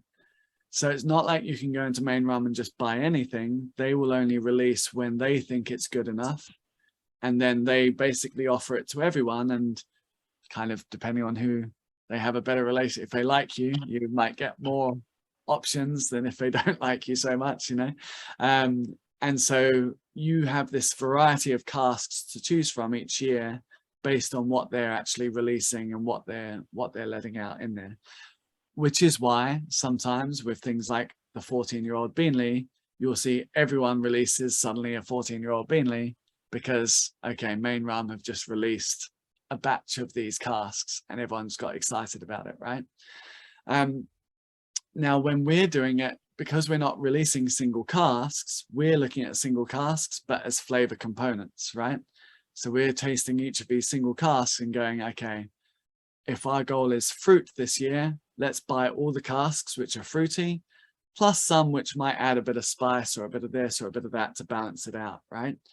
And then once we've built up our pool, if you like, of all these different casks and all these different flavor components, then we work on how they're going to play together. And when you buy a cask, you might get like, let's say 100 ml or 200 ml sample of each cask to test and to play with. So those 200 ml samples are then your working liquid, if you like. You then start experimenting with those, and you might just be making a glass of it to start with to get an idea and say, okay, let's see how these three play together with. Oh, that didn't work at all. Okay, these three I think will work, you know, and then you start building and building and building and getting these ideas. And sometimes, you know, again, just like cooking, sometimes you throw it all together, you think it's going to be perfect and it doesn't taste right at all, and you go, ah, damn, you know.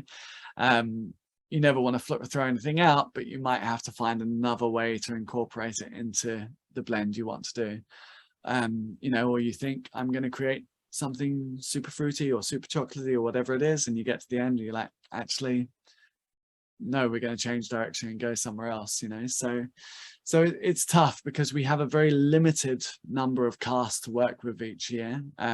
The demand on aged rum globally is going through the roof, you know. So, and you know, what is and actually a really good thing with distilleries releasing more of their own bottlings, they're also, you know, holding on to more aged stock. They're releasing less casks, and so it's great because we see more distillery bottlings coming out, but it's tougher from a blender's side because we've got less toys to play with, if you like, and less things to go with, which, you know, again, is there are pluses and minuses to it. Overall, I think it's a really good thing, as long as we get some rum to play with, because hopefully we can keep making delicious stuff, you know. So yeah, I don't know if that answers your question, Kim, but it's kind of yeah, and look, every blender is different. Every blender has a different methodology to how they put it together, but certainly that's how I see Ollie work, and that's how we tend to do it on our side. So. Thank you. I have to jump off of Kim's question. Yeah. By the way, that was a great answer. So say your blender's playing at the glass level, right? Just small mixes, like, okay, I got these 3 or 4 different rums, so to blend them together, and that tastes great in my glass, right? So at what point how much are they going to mix before they go like, all right, that's what we're going to do for our big component? Like, are they going to make up a couple gallons and say, and everybody try it and go, yeah, that's what we're going to do, and we're going to bottle this? And then I guess the second part to my question is when you make that decision to jump to that next level of production, just as anybody who's a cocktail maker knows that, 2 dashes of Angostura doesn't translate when you're doing a giant batch bunch. You're not multiplying times X, right? So I imagine experience really comes into play, but what technique is used when you go, okay, that 2-3 gallons we made is amazing, we're going to go into production now, how do we not skunk this giant production level when we start multiplying this by X? So I'm curious about that process. Does that make sense? Yeah, no, absolutely. So typically, yeah, okay, so you're doing the glass level, you're getting a feel of where you want to go. Once you start to get a bit more serious, you might do, you might only make like 100 ml sample or 200 ml sample, and we call that our bench sample. It's like that's what we're aiming for when we blend all these casks together. Now, when you come to blending all the casks, you've got to bear in mind a couple of things. First of all, you might have one sample off a cask, and you've got 5 of those same casks. So let's say, using a 14-year Beanley as an example, we might not have just one cask of it. We might have 5 casks, and each of those 5 casks might be slightly different. Okay. And there might be one in there which doesn't taste good at all. Okay. So in ideal times, which we weren't able to do during COVID, but we've just done for the 2022 blend. So I went up with Ollie to our warehouse in Scotland. We're blending 31 different components into the 2022 blend. It's ridiculous. And so we went and tasted all 31 of the casks that we were blending together, because we needed to check, is one of them different to the others in that group? So if you've got 3 or 4 or 5 of the same, is one of them weird, and do we need to put that aside? The other thing that can happen on the good side is you might try one of those 5 casks and it's incredible, and you go, I don't want to put that in the blend. I want to keep that aside, because I might use that for something else later, or I might just release that on itself. That is exceptional. Every now and then you get a cask like that and you're just like, that is too good, we're not blending that. So it happens on both levels. When you come to blending, you give, if you have your own blending hall, which we don't at this stage, we're still too small. So we say to the blending hall, okay, take these casks of Trinidad, these casks of Jamaica, these casks of this, blend them all together, put them all in. You always want to give yourself some leeway, because if something goes wrong, or if you get to that final blend and it doesn't taste right, you're going to need more rum to add to it to blend it out, right? And to make it balance. So you never blend everything you've got all at once. You always hold back something so that you've got more to adjust with afterwards, because a cask will taste different from the top where they got the sample often to the bottom, and there might be some sediment in there. There might be some bits. It might just, it might have been 3 months since you tasted the sample, and the liquid's changed in those 3 months, and it just doesn't taste quite the same anymore. And what you said about scaling up, you're absolutely right. And the smaller the percentages, the more, when you scale that up, the bigger the difference it often has. And so, yeah, so you have your bench sample, which you started with, your little 100 ml, 200 ml that you do in the office. and then you get another sample once the blending has happened, and you try that, and you compare the two, and you see how different it is. You see if you need to adjust. The other thing you then have to consider is you might be watering it down, and the ABV is going to change, and that's going to change the flavor of it. Also, rums don't blend well together. Like, flavors don't blend well together. If you took all of these rums that we tried today in your sample packs and blended it together exactly to make Master Blender's Reserve in the final one, it wouldn't taste the same, because it needs maybe 2-3 months to actually marry all those flavors together and to actually integrate. So, and then you're working, because we've foolishly decided every 31st of July we're going to release this blend. We've then got to account for, okay, how is that rum going to change once we've watered it down, once it's married for 3 months, once we've adjusted it, once we've put it in a bottle, once it's gone through its bottle shock period, once it's come out the other side, how is that going to taste? So when you're dealing with the blending house, at what point in time, I mean, I've come from the construction industry where it's like, you at some point in time, you have to deal with the subcontractors to go, okay, if I tell them to do it right so much, I'm just going to piss them off and they're going to walk off the job, right? So when you're dealing with the blending house, like how much, I'm sure there's like an art versus a science to just how much can we get them to tweak this before they don't want to do business with us anymore. Like, can you just talk a little bit about that process too? Because you're not doing it, you're having someone else doing it, and yet you're trying to create a superior product. But at some point in time, they're not going to want to spend that time on you because you're being a pain in the ass. So can you talk a little bit about that? Yeah, I'd say you pretty much hit the nail on the head. It's a delicate process. The more they like you, the more likely you'll get things done on time and how you want them. But what's been the Black Tot specific experience with your blending house, if you can talk about that? Well, I mean, the 3 casks of Hampton was unfortunate, but then fortunate. We turned it into a good thing. They've had, I think the best story I've ever heard coming out of the blending house was actually not on the rum side, but on the whiskey side. They had some 40-year-old or 45-year-old ridiculous whiskey, right? Like something that whiskey nerds, have wet dreams over. And they were like, we're going to bottle this crazy cask of 40-year-old, 45-year-old whiskey, whatever it was. And the blending house came back and they went, just double checking, you did want us to blend that 40-year-old with the 3-year-old, right? And they said, no, of course we didn't. Why would we want you to blend this 40-year-old priceless cask of whiskey with a 3-year-old? And they're like, ah. And to give you an idea of Sukhinder, who's the boss, because Ollie was doing that blend as well, and he was like, that's it, I'm gonna get fired, that's it, that's the end of it, I've just lost us, 100,000 pounds or whatever this cask was worth.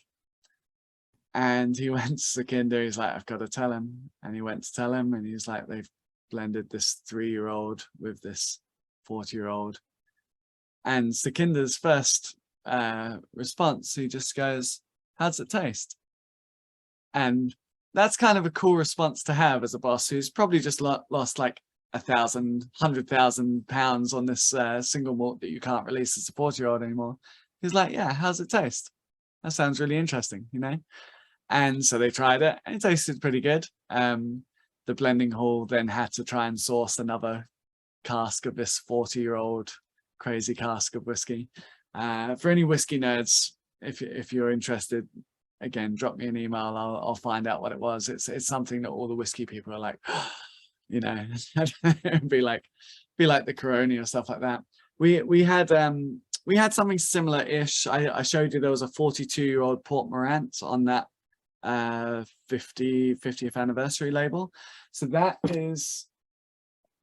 this was the 40-year-old Port Morant. We only did 300 bottles of this. This was just a one-off release of Black Tot. This was distilled in 1975 on the Port Morant still, whilst it was still at the Iflet distillery. Hey, Mike, do you have that bottle yet? I was Mike? just gonna say the same thing. No, I splurged on the last consignment. I saw the price point on that, and I that was a hard pass. Yeah, it's. I mean, this is. Sir. I mean, this is the oldest. It's the Taste oldest. it in front of him. Taste it. Taste it in front of him. Make him mad. So like, but like you guys who have tried the last consignment though, do you like it better than let's say like this or the 50th? Because to me, I have a hard time because I feel like some of these things are so old that it actually is better in a blend than on its own. So last consignment I think is exceptional. I think flavor wise it holds up, and I think it does that because it was put into flagons and it was kind of preserved as it was. Now this is the oldest Guyanese rum that I know of in the world, and as a rum lover it's exciting and interesting to try the oldest Guyanese rum in the world. I would say this would have been better 10 years before it was actually pulled out of the cask, because it's woody, right? Okay, if you drink too much of this you get splinters. Okay, it's like there's a lot going on. But if you want to try the oldest Guyanese rum in the world, this is the oldest one I know of, you know. And it's fascinating. It's a bit of history. Flavor wise, I think last consignment, if I had the choice of 2 bottles of last consignment or 1 bottle of this, I would go for the last consignment. Some people argue if they could have 6 bottles of master blenders or 1 bottle of last consignment, they would have 6 bottles of the master blenders. So, you know, it's a very tricky one, because on one hand you really want to taste everything, on the other hand you're like, but I could have more rum. So you kind of have to decide for yourself. You have to taste it, you have to see what you think, and see where it weighs up for you. But for me, last consignment is beautifully balanced for something that was essentially blended by chance and by luck over the years to get to where it was. I think it's incredible. Whereas 50th anniversary Master Blenders Reserve, obviously these are very deliberate blends. Everything has a conscious choice behind it and why we put that together. So yeah, it's. I mean, for me personally, I just think that last consignment is one of the most complex, most incredible rums I've ever experienced. And the thing that's strange about it, yeah, I mean, obviously it sat in those stone flagons for 40 years, but when it was actually vatted and blended, you know, the rums in that would have been relatively young, right? Like compared to where we're doing these blends that you're putting in stocks that are 15 to 40 years old or whatever. But there's just so much complexity in that last consignment, and a deep, rich color, which I imagine has to be some form of coloring. So I assume the products that you're putting out have no deliberate additives of any kind. Yeah, so I saw. I'm trying. Every time I try to catch up on the chat on the side, I see there's now 94 new messages. But I saw someone ask about additives before. So we don't add any sugar to any of our rums.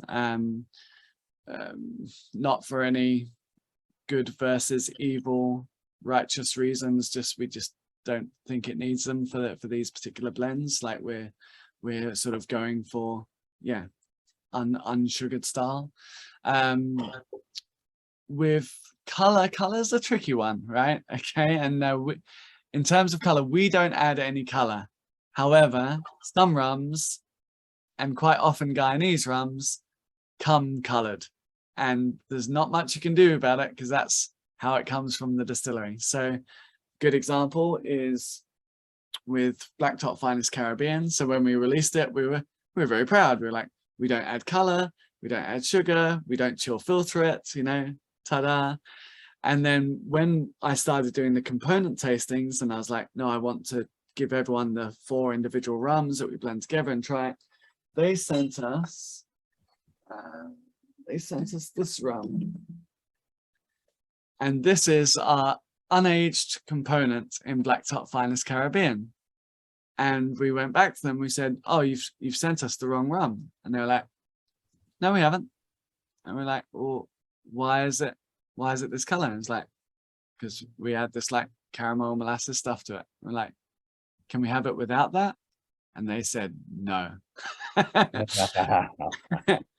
And this is one of the, DDL Diamond Distillery makes 24 different marks of rum. this is one of them. This is how they do it. This is how they release it. This is how it comes.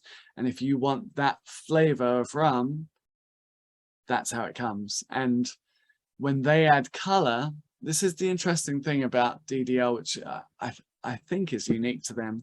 When you try this rum, like you can taste the caramel, you can taste the you know, it does have like a licoricey kind of molasses kind of taste to it.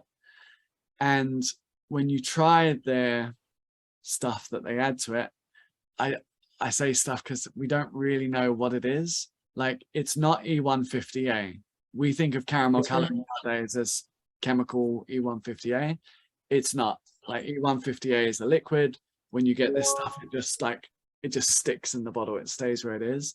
And when we do chemical testing on it, it comes back negative on E150A. Like, it does not register. It's like, you know, as close to original actual caramel coloring as it would have been back in the day, like this burnt sugar kind of style. So yeah, when they add it to it, it changes the flavor, it changes the color of that component, and it tastes good and it works in the thing. So whilst we don't, you know, we're not adding color, we show it to people because it's like, well, there is color in there, you know. And with some of the Guyanese components, you go, probably was colored, you know. You look at some and you're like, I think that was colored at some point, you know. Yeah, so it's a tricky one. It's tricky. There's an independent bottler that wanted to release a 24-year and more, and their whole thing is, you know, no additives, no colors, no non-chill filtered, and they're just like, we don't know if we can put this out because we say these things and it comes already colored. And you know, DDL, we had a session with Sean Caleb a couple months ago, last month, and you know, they said they've removed the sugar content from their 12 and 15 year, or at least drastically reduced it. Yeah, and they're saying that sugar comes from the caramel that they're putting in the barrels to color the rum. So, you know, if they're saying you can only get this rum with it in there, but they're also saying we're going to stop putting that in there because it's adding that sugar content that people don't want. And what is the answer here? It's a tricky one. Yeah, I remember when we did the 50th anniversary for Black Tot Day. I don't know if anyone joined us for it, but we did a 24-hour live stream, and we just like interviewed everyone. If you want to see any of it, it's on our YouTube channel. You can go back and watch any of the sessions. And I think I interviewed Sean. I think it was like probably around this kind of time. It's like we were quite far into the day, and yeah, I remember saying to him like, that's really cool, you know, you guys add sugar and you've been very open with it. He's like, we don't add sugar. I was like, oh. We like touched the nerve. It's like, but it is sweet. And then like they released, you know, as you say, these new ones, and it's like, yeah, it's a tricky one. No, I've heard lots of different stories. The molasses painted on the inside of the barrel, this, you know, bits and pieces added to it. I mean, this is unaged, so supposedly this has never seen a barrel, but obviously they've added something to it. So it's tricky to say. I mean, we've chemically tested each of the components that went into Black Tot Finest Caribbean for sugar and esters and everything else, and it comes back that there is no sugar or very trace amounts of any sugar in any of the components that you know. Okay, well that's interesting to know that you have that example, and you can analyze it and see that the sugar content that they're claiming came from that product is not what was in certainly not for that one. So yeah, it's tricky. I think, you know, it's a weird thing, you know, because we've become so mistrusting as an industry, I think, because for so many years, you know, brands lied to us or told us the wrong thing, and it was such a weird choice in the rum world, you know, because if they just owned it, then no one would have had an issue with it. You know, it's like cognac and champagne, they had sugar all the time. They're like, yeah, we had sugar. And it's like, you know, just if we'd owned it, it would never have been this huge contentious topic that it is. At the end of the day, like, all it comes down to, and I think it's a shame if you've got a beautiful rum and like the example you're giving with the independent bottler not releasing it, you know, if it tastes good, then I want to try it. You know, like if you've got a delicious rum, like I've got loads of rums here. I've got some with sugar, I've got some without. You know, depending on how you're feeling and what your palate is, I've got a rum for everyone here for sure. Like I've got something you'll like, and you might be like, I fancy something a little sweeter. Like amazing, I've got that. You know, you want something drier? I've got that too. You know, you want something weird and funky? I've got that as well. You know, like I'm not going to just cater for like one thing. You know, and this for me is always. I always come back to a bartending philosophy with it, right? Like if you're coming to my bar, I want a rum for everyone, you know, and it might not be my rum. It might not be the rum I drink or go reach for all the time. And I might try and steer you in a certain direction because I like drinking it and I want you to drink it with me.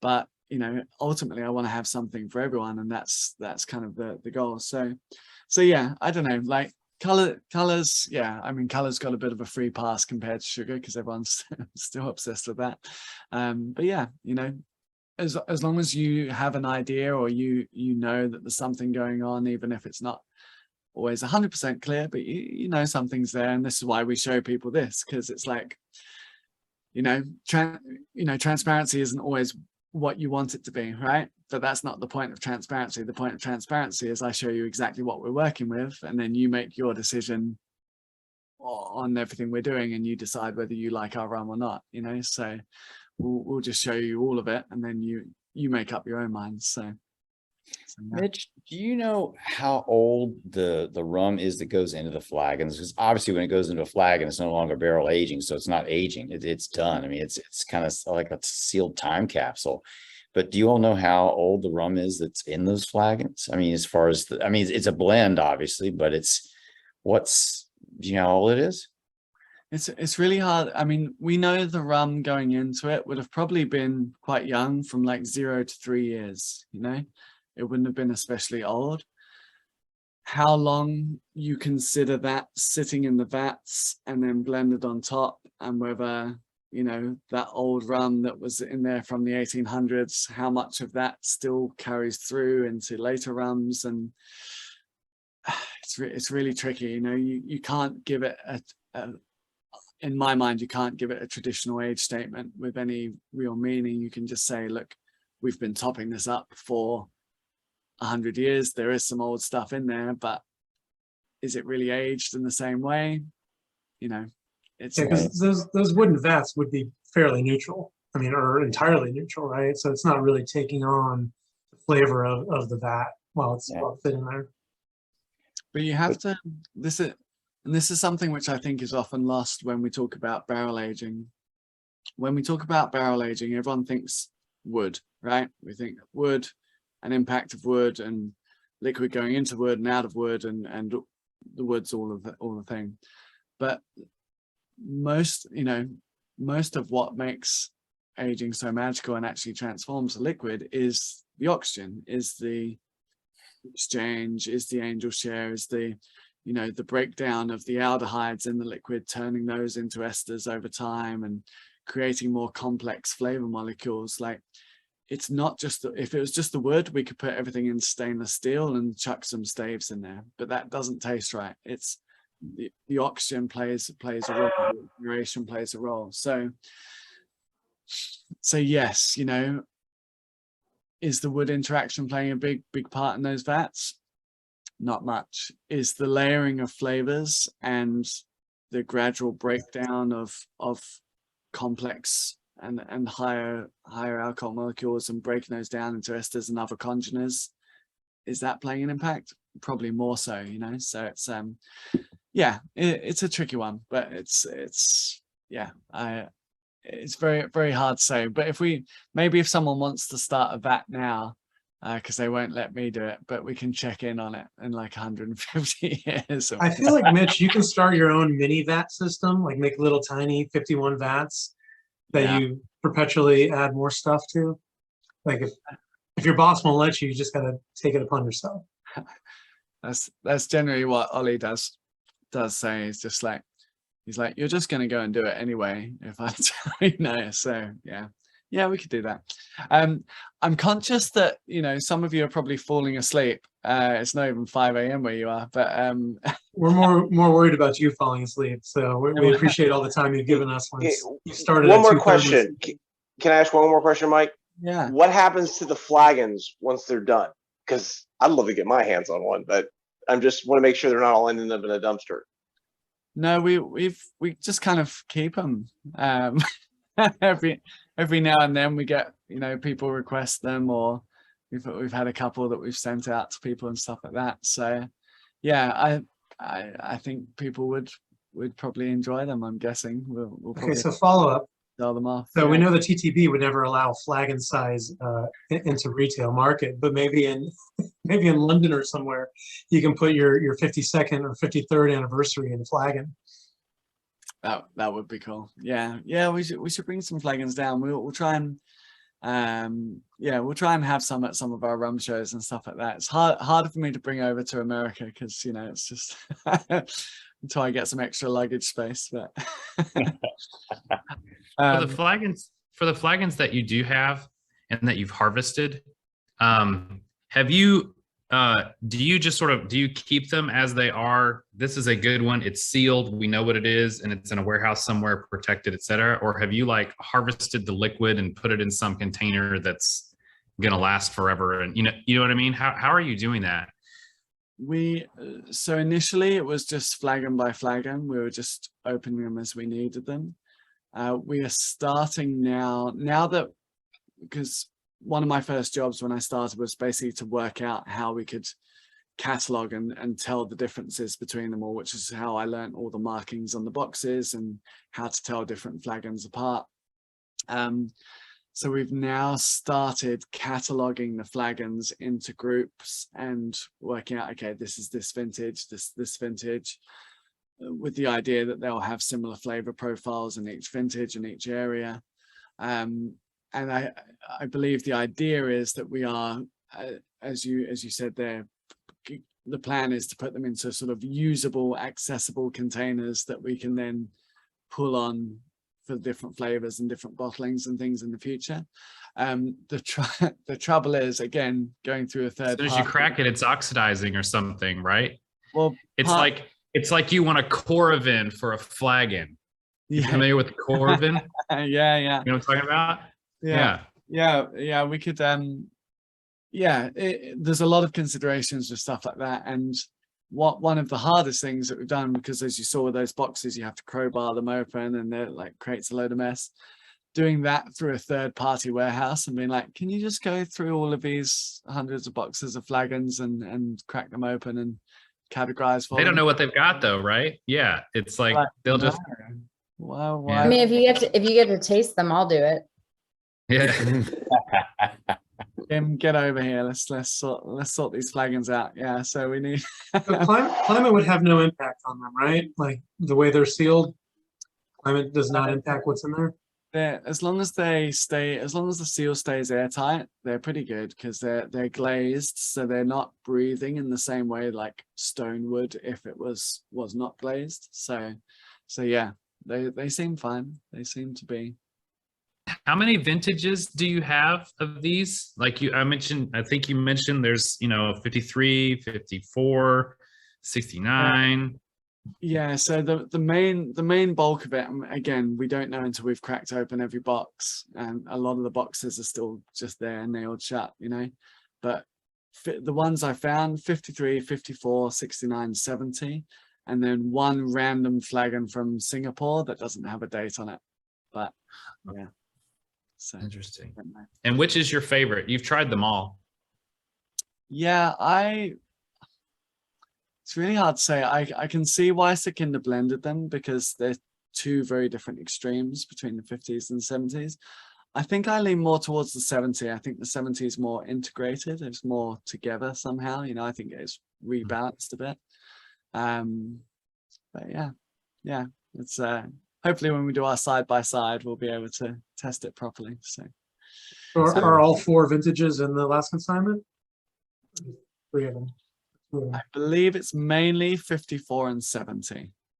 It's fewer of the 69 and 53. I just found them randomly, but But guys, I want to do a little toast with you, and then I will stay on and do any more questions if you want to, but I'm conscious we've got people dropping out like flies because I wasn't expect us to go for 3 hours talking about Navy rum. But has everyone got a little rum left? We'll do a little together.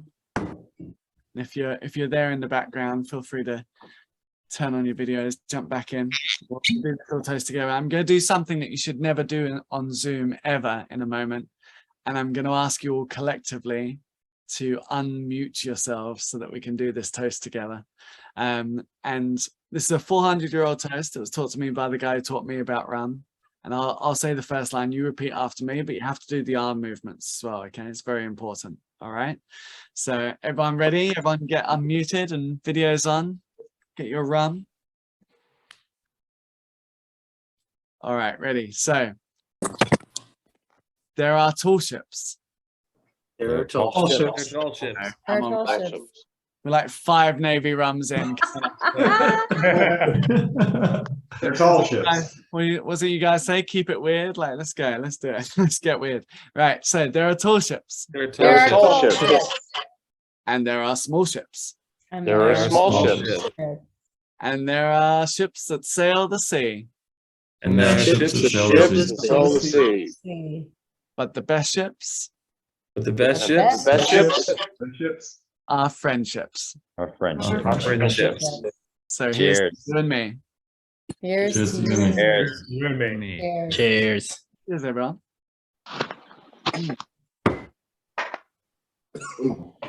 Love it. So if Tasty. anyone needs to run, you can run. Otherwise, I will stay in That's so good. Lovely. forever. Thank Basically. you, Mitch. Okay. If I can say something for a moment Yes. about the availability. Oh, It took yeah. me forever to find this because we ordered this mid-February. It still hasn't shipped from California as far as I can see.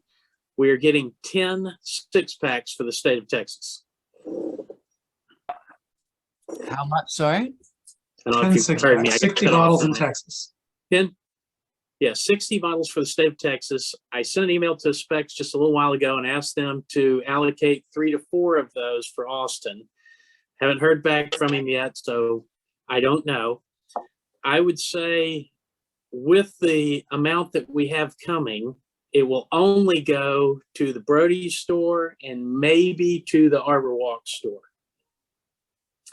So if you have friends at either of those stores, go ahead and let them know that it's coming and you want one.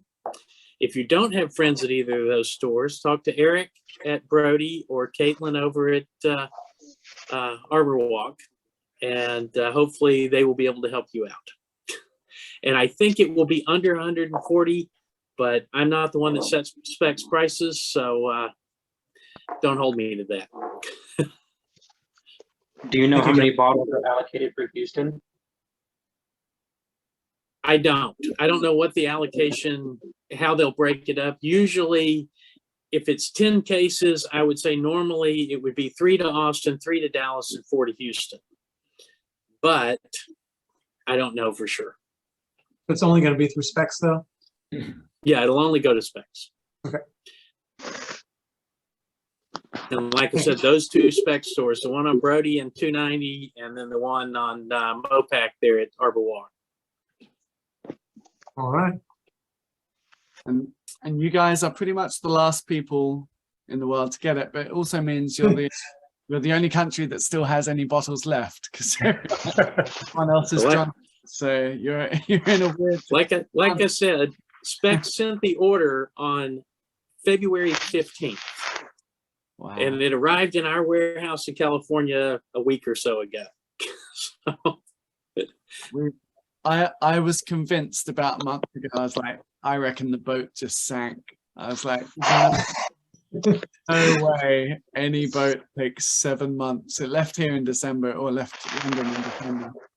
So I was like, no way it's taken 7 months. I reckon they've lost it. Yeah. Is there any concern about? So I mean, these were bottled and cased, right, on the ship. Is there any concern sitting on a boat for 7 months of what will happen to the No, liquid inside? it's all shipped in refrigerated containers. Okay. Well, I shouldn't say refrigerated. yeah, I don't know if they're Climate Climate controlled. controlled containers. Mhm. yeah, I mean they're in containers. The metal containers. Yeah, I'm not going to say how controlled they are, but the main advantage that you do have by them sitting. I mean, it's Navy Rum. I mean, come on. It's definitely extra Navy, this one, but Hey, it was good enough for Her Majesty's fleet. Well, what the hell, right?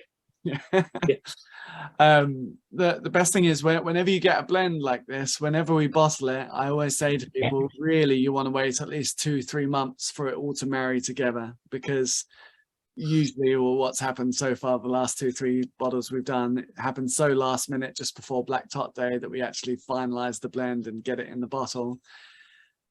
I wouldn't crack it straight away. I'd wait 2-3 months. Now your bottles are fine. You can crack it straight away. That's it, marrying. They're celebrating an anniversary. Yeah, that's it. So you're ready to go straight away. Don't worry. So Mitch, I have a question. So was this container on the boat for 7 months, or was it sitting in warehouses at some intermediate points? As far as we know, 7 months was when the boat left the port, and then I don't know if it's just been. I know like all the shipping channels have just been ridiculous with like queues to get stuff on and off the boats, and Joyride. Probably had a lot of stops and probably picked stuff up and went to different ports. Just so you know, I've done several containers coming out of the UK, and they usually ship from the UK to The Hague and then switch boats. And so there was probably some issues with it sitting around, various ports, and then it ships to the US and has to ship all the way across to California if it didn't stay on the boat all the way. So what's interesting to me is like switching boats. Yeah. What was that, Kim? I was just saying, like, the business model is interesting to me, right? Because like, if I were to have ordered this bottle when it first came out on the whiskey exchange, and like you just think of like the time value of money, I wouldn't have spent that much more to get it from Europe by just paying for shipping versus waiting like a year and a half for it to come to the US. So it's almost like, does it make sense for you guys to even ship it to the US? It's just, the whole thing is just very interesting to me. Yeah, I think the other variable in that was we never thought that it would take this long to get there. So even when people were asking, should I buy this or should I order it overseas, it's like, you might as well wait a couple of months. It won't, it'll be okay. A year, I would have probably said, yeah, maybe get one. Well, that's what happened to me is like, I ordered it like a week before you said it was coming here, because I was like, well, it's obviously not coming. Yeah, that's fair. I'm sorry, Kim. Mitch, I have a question from the no regrets. The first video with the sailors, and because we know that when the rum goes on boats, that they're 54.5% thereabouts. Yeah. But then they talked about Vernon watering it down. Yeah. And so they were even showing just pouring water into the barrels. Do we know what the ratio is of rum to water and what proof that was brought down to? Yeah, it seemed to change over the years. And I don't know if there was like, so typically I've heard the ratios I've heard are 2 parts rum to 1 part water, equal parts, and 2 parts water to 1 part rum. And it seems that they tried different things over the years to get to different amounts. I believe when the ration finished in 1970, they were doing 2 parts rum to 1 part water. I believe that was the ratio. What that final ABV came out at exactly, I'm not 100% sure. Someone who's better at maths can maybe figure that out. Cool. What were those numbers again? I can tell you exactly what that is. 2 parts rum, 1 part water, starting at 54.5%. 4.5, yeah. Hey, Mitch, you were talking about like markings and stuff on the crates. I mean, you know, I've done a little bit of military history research and stuff, especially World War I, you know, period. Like, are there any broad arrows anywhere on the crates? I didn't see any. Any what? The British military broad arrows. There's usually a typical military marking. It usually has, it just basically looks like an arrow, like pointing up. Not that I recall. No. Interesting. Yeah, no, I haven't seen any of those. And as say, like to the army, it was a very rare thing that any rum went out to the army. You know, you get glimpses of it, and we know it happened in the world wars. We found a lot more. This is a picture from Gallipoli when we were doing some stuff for Australia. So you can see and hear, you can see the two guys on the left there carrying the jars without the wicker on. So yeah, so there's little clues, there's little things we found over the years that sort of show us it going there, but it certainly wasn't a standard thing from the for the army side, at least. So well, broad arrow was all armed forces. It was Navy, Royal Flying Corps, and Army. It was just basically anything that was military issued was usually marked with a broad arrow. Yeah. Okay. No, it's not something I've noticed, but Interesting. I'll double check. Not to get too geeky in the military thing, broad arrows only for issued standard issue British military wear for private companies. My guess is they would say the rum was issued by the military, so it never would actually have a broad arrow on the broad crate. arrow mark. Okay, Yeah. Good point. Just geeky military stuff. No, it's fine. Oh, yeah. Okay. There we go. I got a question about aging. Yes. I noticed in the Australian component of the blend that it was tropically aged for a certain amount of time and then also continental aged. Yeah. So when I think of tropical and continental aging, at least with where the Caribbean is concerned, I think of, you know, tropical aging, sort of aging at the distillery in the tropics, and then those casks being moved continentally to Europe or to somewhere else to kind of age out. I'd never considered that or thought about that in terms of an Australian component. So when I see an Australian component that was tropically aged and continentally aged, where is an Australian distillate tropically aged and continental aged? And am I understanding things sort of more incorrectly? Like, for example, like a Guyanese rum, is that in considered, in a tropical area, I guess, because of, where it is, where that country lies, or is that continental because it's actually on continent and not on an island? How do yeah, no, so I would, don't take the continent part too literally. Yeah, I mean, that it's kind of a throwback to the old terms, as the continent being Europe essentially, and tropical being all the hot places. So in terms of think of it more as that, and we see continental come up a few times, like continental flavored rum from Jamaica is the highest rum they made for Europe to go into blends and things like rum Bushnett back in the day. So yeah, the continent in this sense very much means somewhere cold in Europe, pretty much. So tropical, yes, would always apply to aged in origin, unless it's a rum being made in the continent, like in Scotland, you've got some of the rums being made, or even I guess the rum in America that's being made in some places. I wouldn't necessarily call all of that or any of that tropical.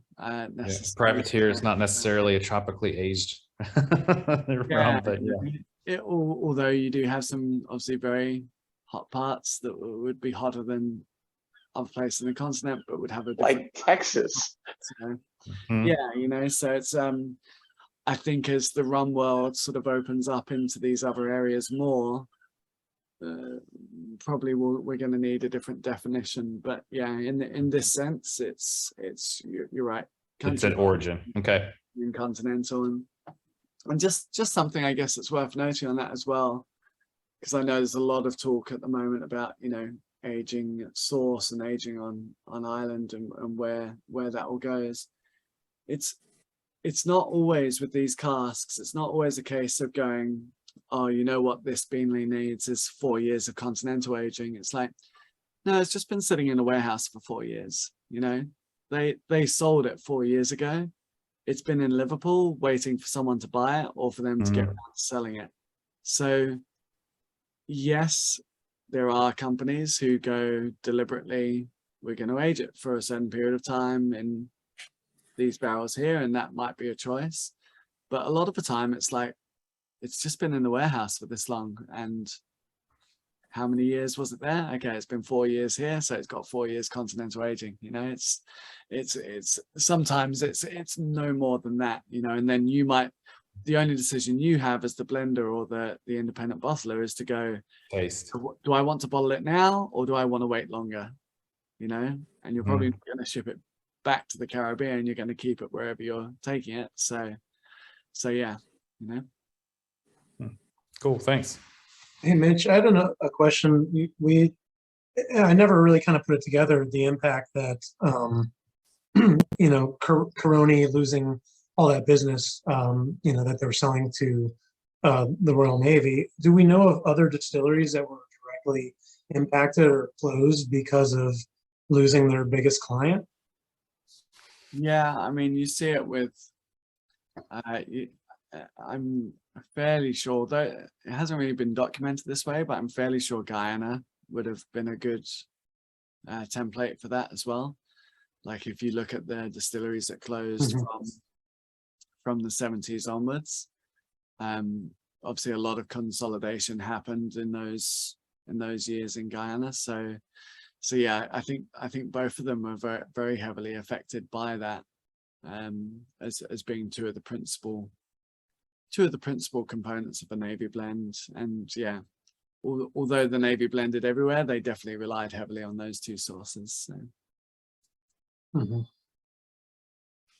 Yeah, I'm wondering if that's also kind of when a lot of brands kind of rebranded. Maybe, you know, like it seems like, especially in the 80s, a lot of brands became, you know, they were trying to be vodka or whatever, trying to be mellow and lighter bodied. I wonder if that was an impact of that as well. That's why. Yeah, I don't know. I don't know if it necessarily. I don't. In my mind, there's not a clear link from the Navy from that. I think it was just the fashion at the time. Do you know? I mean, people were drinking a lighter spirit. They were drinking vodkas. They were drinking. You know, they were moving away from dark spirits to these lighter spirits, and that was part of the marketing.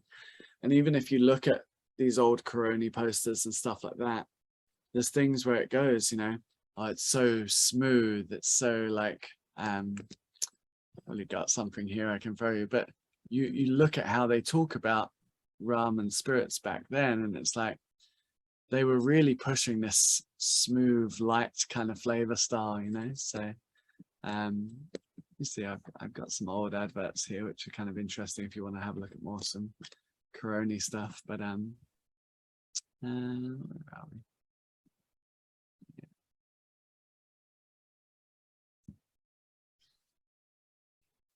So yeah, these are I mean, this is the Caroni distillery now. It's pretty much just a shell of what it was. These are some of the old Caroni brands that they used to release. So all of these were made by the distillery, but obviously not all Caroni labeled. Caroni 1975 was the name of the company that changed after the government invested back into it, I believe. So they were buying, because Tate and Lyle, the sugar company, owned it. And then the government jumped in. Yeah, this is an old Caroni advert. It's more like whiskey with a dry, light and delicate flavor all its own. The perfect man's drink. There you go. Straight and without. Wait, man's is italicized, just to be clear. Yes, yeah. Was it you were saying, Kim? Is it which is witches. So yeah, ask them what they've been drinking. They probably won't know, but they'll all agree they've never tasted anything better. There you go. Here we go. Extra strength satisfies. And remember, Coroni does not linger on the breath. And you can see at the bottom a product of the Tate and Lyle group. So again, the sugar company Tate and Lyle. I don't know if you guys have that over there, but very much thing over there. And notice there as well, they're using this Navy Rum identity. Like Navy Rum back then was a symbol of quality. It wasn't what we've learnt Navy Rum to be, or certainly I did as in my early bartending days. You know, Navy Rum was, if it's good enough for the Navy, it's good enough for us, kind of thing, you know. Wait. Can we go back? Because I have a question. In where the snowball fight with the children, one of whom seems to be naked. This is astounding. So yeah, the good old days of marketing. Again, like that, you know, Coroni does not linger on the breath. I mean, that was the whole thing with vodka, right? Like you can drink vodka, nobody would ever know. Well, what was the old joke of like the memo they sent to the companies being like, if you must drink at lunchtime, please drink scotch or rum rather than vodka, so that, you know, our customers know that you're drunk and not just stupid, you know. Like So can somebody actually just give me a brief explanation? I've seen a couple of things pop up like on Facebook about Coroni, but what exactly is the whole thing behind that? so Coroni refers to a few different things, right? So you've got the Coroni River, you've got the Coroni Parish and the Coroni area here. And Coroni was a distillery as well in that area. Okay, so you had the three different regions, multiple different regions, but the Coroni distillery itself, which started, I believe it was 1919 or thereabouts, and then ran until 2003 when they closed. And for whatever reason, a combination of good marketing and Velier getting behind it and it being this lost distillery, Coroni's become suddenly this super powerhouse rum that everyone goes nuts for and spends hundreds of dollars per bottle for getting Coroni, you know. So they were interesting because they were famous for making these quite heavy style rums. They had column and they had pot still there, but most people just talk about the column that they had there. And one of the interesting things with their column still was, again, we normally think of column still rum as being very light rum. They took a lot of rum off the lower plates of the column, which are much more congener heavy and much heavier, much more, got a lot more of these sort of, you know, diesely kind of flavors and qualities to it. So yeah, it was just, they could make light fruity rum, they could make very heavy, intense diesely rum, but the fact that this distillery closed down in 2003 meant that, you know, it's become this sort of lost distillery in modern times that everyone's now geeked out over, and there's still rum left, you know. If you think about most of the distilleries that we've lost over the course of the centuries, most of the rum's disappeared, most of the rum's gone. This is one of the few lost distilleries where there's still a few barrels kicking around, and so every time some gets released, everyone goes nuts for it, you know. And okay, well, thanks for the explanation. Yeah, some of it's delicious, some of it isn't. You kind of need to taste each one by its mark, and you know, all I'd say with that kind of stuff is don't get too wrapped up in just the hype. Like, taste it, see if it tastes good. If it tastes good, by all means buy it. But you know, a lot of people are paying for the name rather than, you know, whether it's a good one or not. And there is a lot of variety in them. So. Well, Mitch, I know you can go all night because I've seen you do 24 hours before, but we should probably wrap this one up pretty soon. If anybody has any questions before we let them go ahead. Just say thank you. Thanks, Kim. Thank you. Oh, Yeah, thanks, Mitch. One of the best sessions Mike's done. This is great. Thank you very much. Thanks, guys. Well, like, please stay in touch. I know, and you know, you've got my social handles here. For Mitch said this, like, drop me a message, stay in touch, or drop me an email if you prefer. But yeah, stay in touch, and hopefully we'll be getting out to Texas in the not too distant future, and we'll come and do some stuff in real life, you know. So and not at 5 a.m. if you really want to. You can start doing that global thing that you were hired for. Travel all over. I'll make you guys stay up late. Hey, if you give us this rum, I'll do it. All right. If you give me any rum, I'll stay up. Well, thanks so much, Mitch. Really appreciate your time and everything you brought to us. Thank you. Wonderful. Mitch. Good night. Everyone. And Thanks, Mitch. have a Good good night. Black Tot day. See you soon. Thank you. Thank you.